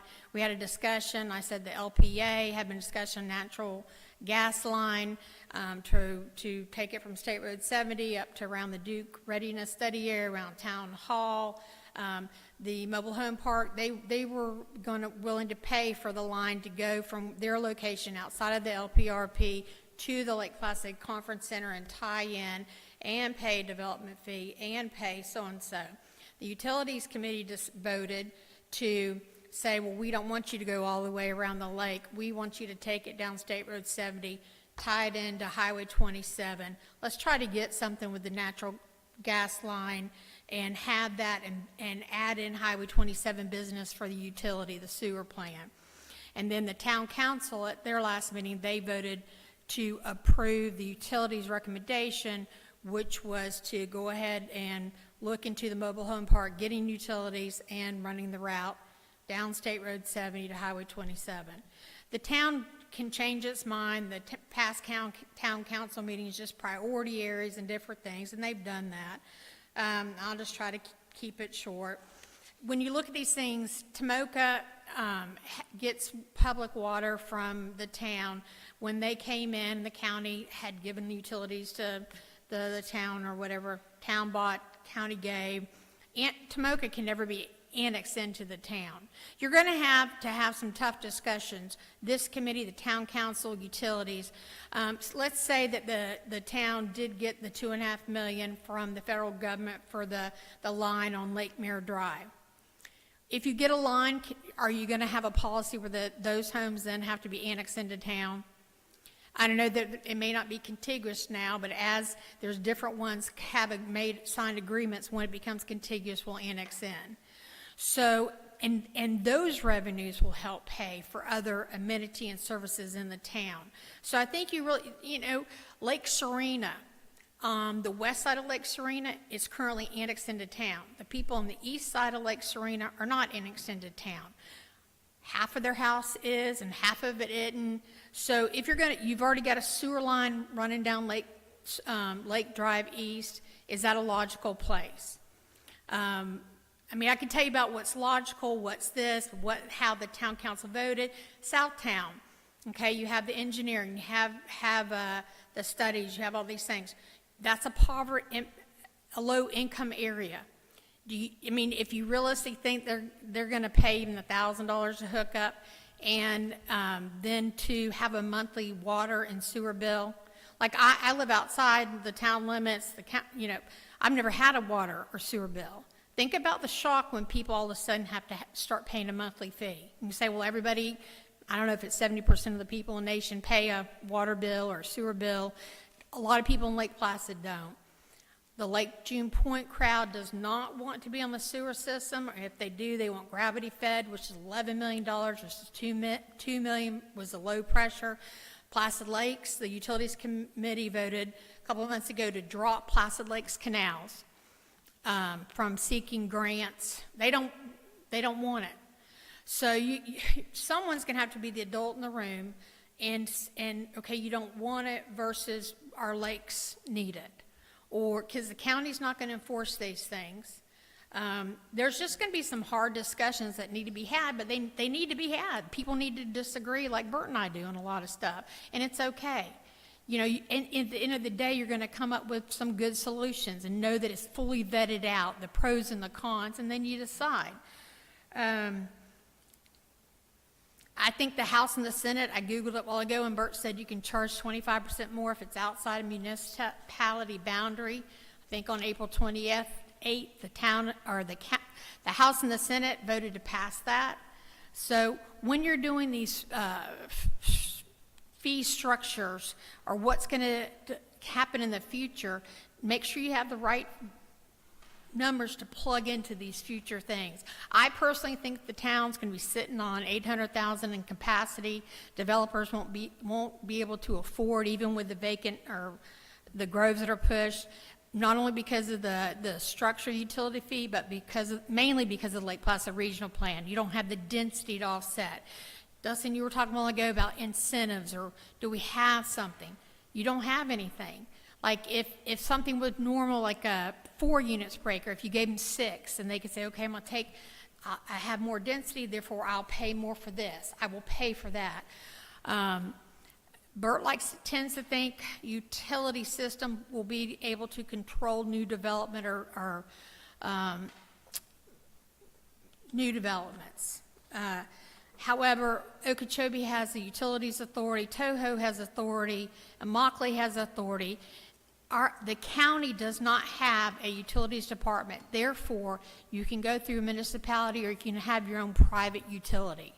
I think you're going to see that more and more in the Lake Placid Regional Plan as people try to develop and they haven't signed off that they agree to all the stipulations in the Lake Placid Regional Plan. I think a lot of things. I just think I heard Bert say $12,500 hookup fee. I guess that's for development. Like if it's 1,000 units, multiply that by 12,500. I mean, that's the first time I'm hearing that part of it. But for existing users in the town, it'd be $1,000 to hook up. A lot of that needs to be discussed. And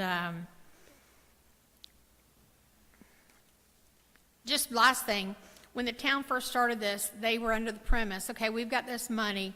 Everybody, even existing users, you're going to have to pay for the grinder pump. You're going to pay for the line to run to your house. You're going to pay to abandon your septic field. You're going to pay for any electrical costs.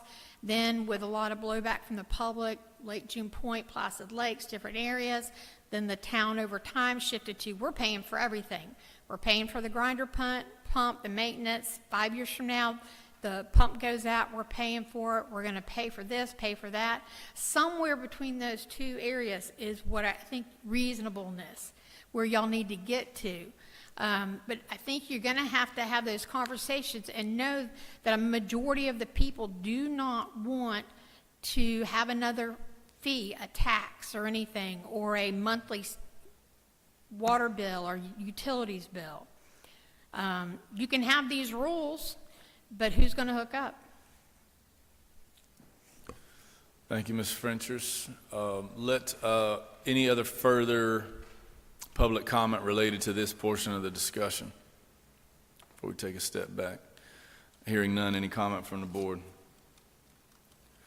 That being said, let's rewind the tape all the way back to the front of the conversation. I believe I'm going to reopen public comment. Mr. Harris wanted to comment as a resident. I appreciate Pam's point of view. We have had this dance many times in the past several years. She's right. The new development, Grand Isle, did come in around 2 to the acre, but our code allowed 3. Your council was not comfortable at 3, and they made that decision, but our code still is the 3 to 4 for residential.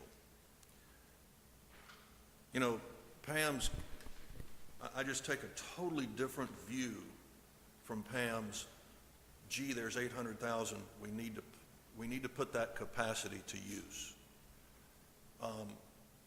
That's the same argument as the town's been given $40 million, we need to spend it. What's wrong with having capacity available as we get grants to take these folks off of lakes and to pay? And to connect. Don't rush face first, please, into spending that capacity. Leave it in the bank. Doesn't cost us anything to leave it in the bank. Pam made the statement that we're going to charge to run the line to their house, to charge them for the grinder pump, and all of those costs and expenses. Those are real costs and expenses, I agree. But what we've been trying to do is get grants to pay those. We have them pending today. We had grants, I mean, this $40 million was to pay a lot of that cost. Just turned out to be too much of it.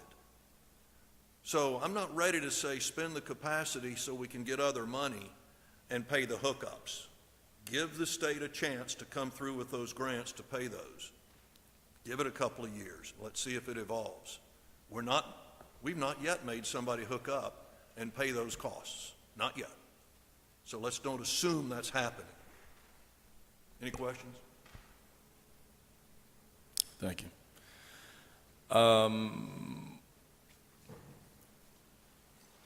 Ms. Rodriguez, were you poising to comment on some of this at one point as our town administrator? Thank you.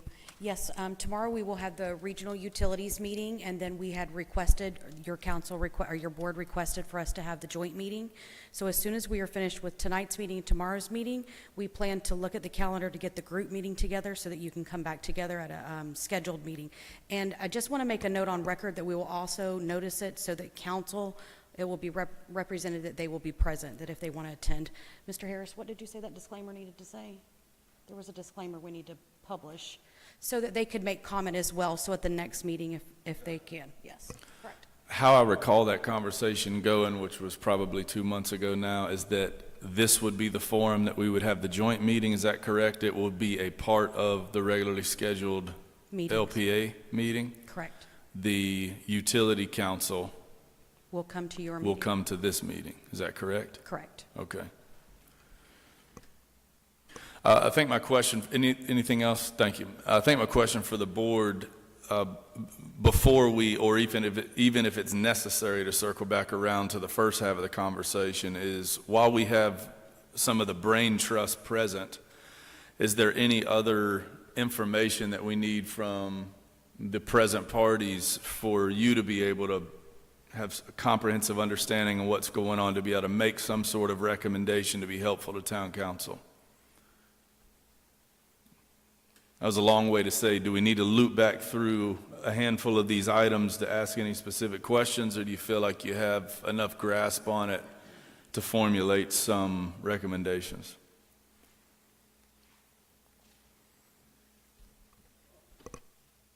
Can I make a comment? I just think we need to get the list that Bert made first. We definitely need to get that so we can. Both lists of staff recommendations emailed to us. Right. Yes, please, I agree. That So would that be we- helpful to put things back down into bite-sized pieces, because that was a lot to take in from Right. just general information. And I think Bert said he was going to email it to whatever, put it on the website, I think he said, right? I just want to make sure, because we need that. Yes. Okay.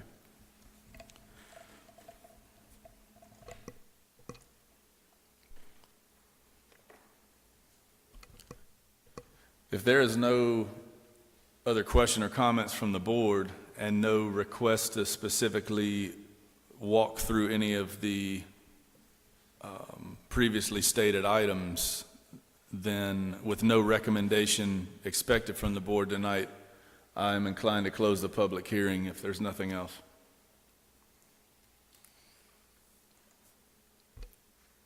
Hearing nothing from the board, let me ask the town attorney, anything from you related to that? Thank you. No. Thank you, and job well done. Town planner? Thank you, Dana Riddell, Town Planner. For the record, I would just ask that the board please reach out with any questions that you might have. Not all opinions provided tonight have been agreed upon by all staff. So please feel free to ask questions and ask for sources. Thank you, Ms. Riddell.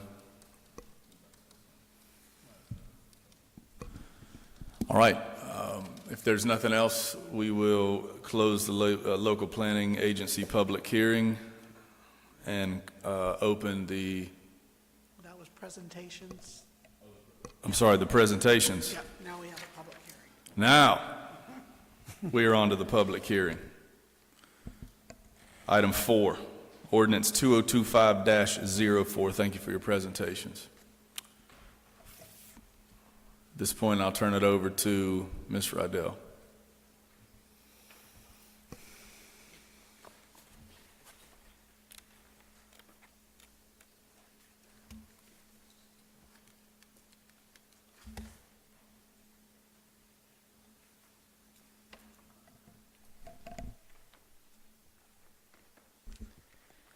Good evening, Dana Riddell, Town Planner. For the record, this is a quasi-judicial hearing because this is a modification of an existing zoning, so I will be asking if any of the local planning agency members have had any ex parte communication. We'll start with Mr. Duncan. I have not. Mr. Woods. I have not. Mr. Clarke. I have not. Mr. Freeman. I have not. Thank you. Tina, could you please go ahead and swear us into the record? And I will ask Ms. Rodriguez to please stand as a representative for the town during this oath. She didn't hear you.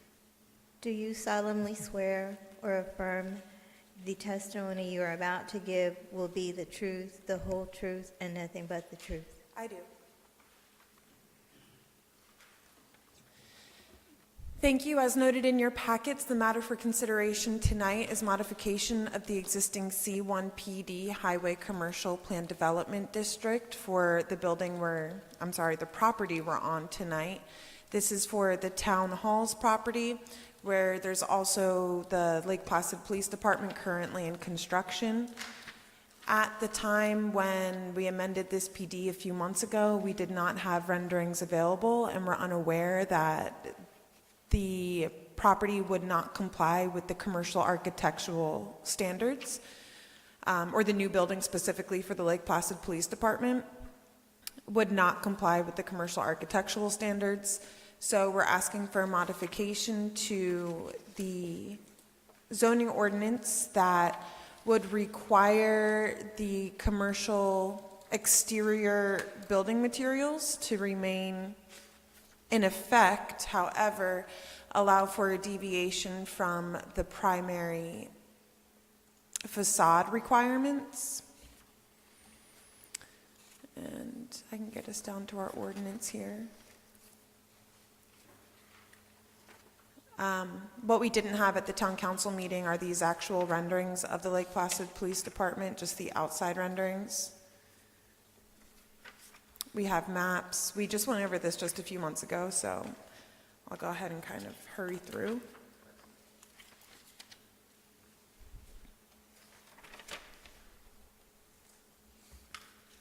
There's just a few Scrivener errors that are being amended,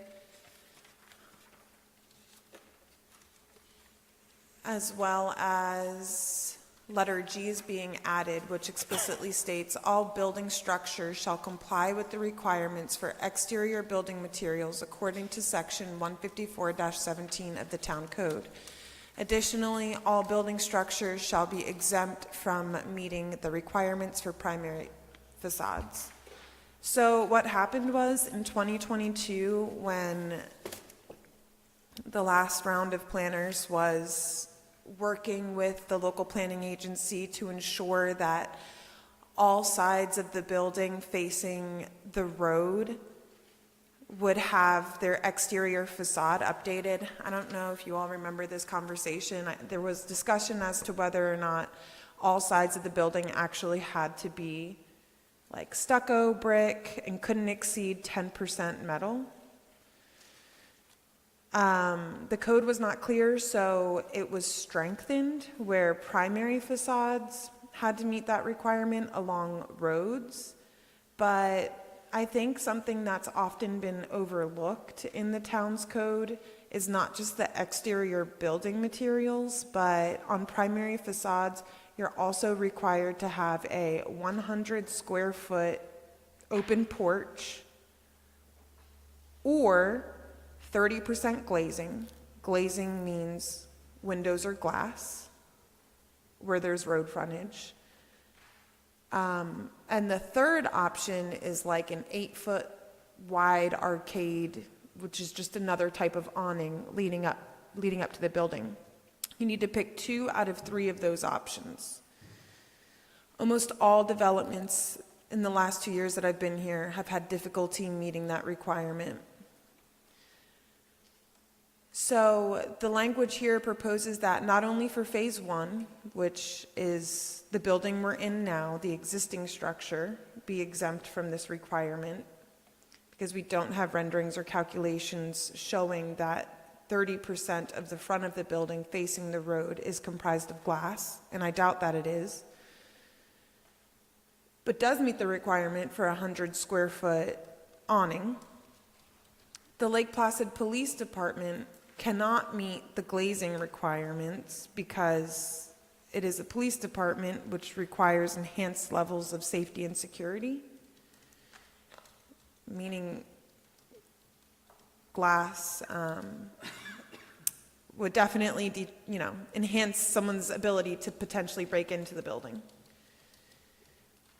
And we haven't had anyone that I'm aware of in the history of implementing this, except for the incoming Dollar General, who's imposed a fake glass, or like windows that are actually made of glass but will not see through to the building. So this is just one of those standards that continues to get overlooked. Because of our inability to meet a quorum last month, this was brought before Town Council first for first reading. They did ask that we take another look at the architectural design standards in our code. I will be approaching Town Council at this upcoming meeting in May with a list of 17 different areas that should be amended in our code. Council expressed a desire for me to proceed with changes as I saw fit. I'm asking Town Council to prioritize some of those potential text amendments. So I just want to put that on your radar. These amendments are apart from any LPRP changes or discussions that are going on at the moment.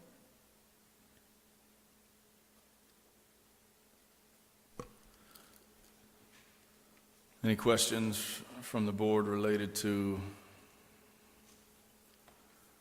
the proposed amendment, proposed change?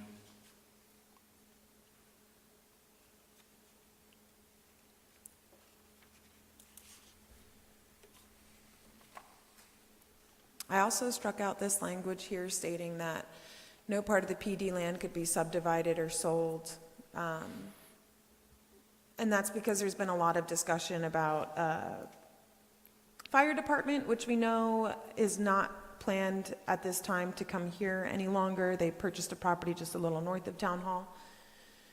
But for other governmental purposes or for road construction and things like that, I didn't think it was necessary to preclude our development from having portions of it that could be sold or potentially broken off if the police department at one point needed to be broken off for any kind of lending purposes or any other reason that might occur.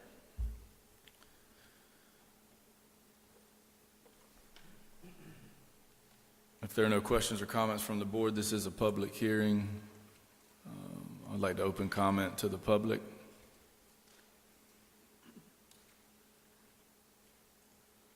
I see we have council members present as well. Anything that you would like for this group? We see what you voted already on first hearing. Is there anything that you wanted to signal this particular group on prior to recommendation being made? We didn't publish this as a meeting that you got two councilmen. If one speaks, the other gets to hear what she says, and that's not permitted because we didn't publish the notice that we would be doing that. Sorry. Thank you for trying. Decline that offer. Yeah, thank y'all. Hearing no public comment, let me bring it back to the board. Assuming that there are no further questions, I'll wait to entertain a motion. Just to point you to the page that has the language with staff recommendation and the council's decisions thus far. It's on page 10 of that portion of the packet in the back there. You'll see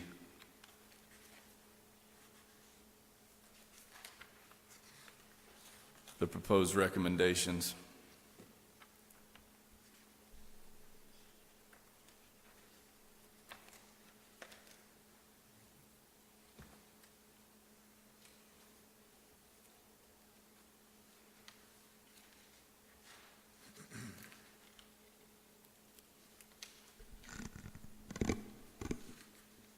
You ready for a motion then? Yes, sir. Move to recommend the town council approve and adopt hearing number LPTC.25.002RZ, Ordinance 2025-04, on second reading.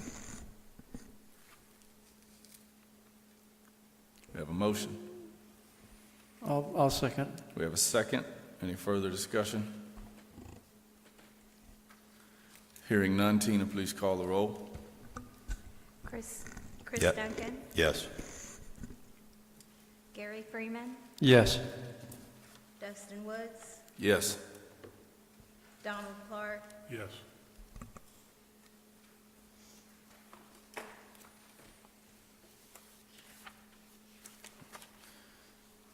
Thank right. you. Thank you, Mr. Rydell. I believe that concludes our business for this evening. Thank you all who have participated and for the great presentations and discussion and debate. It's very informative. Appreciate that. If there's nothing else for the good of the group, motion to adjourn.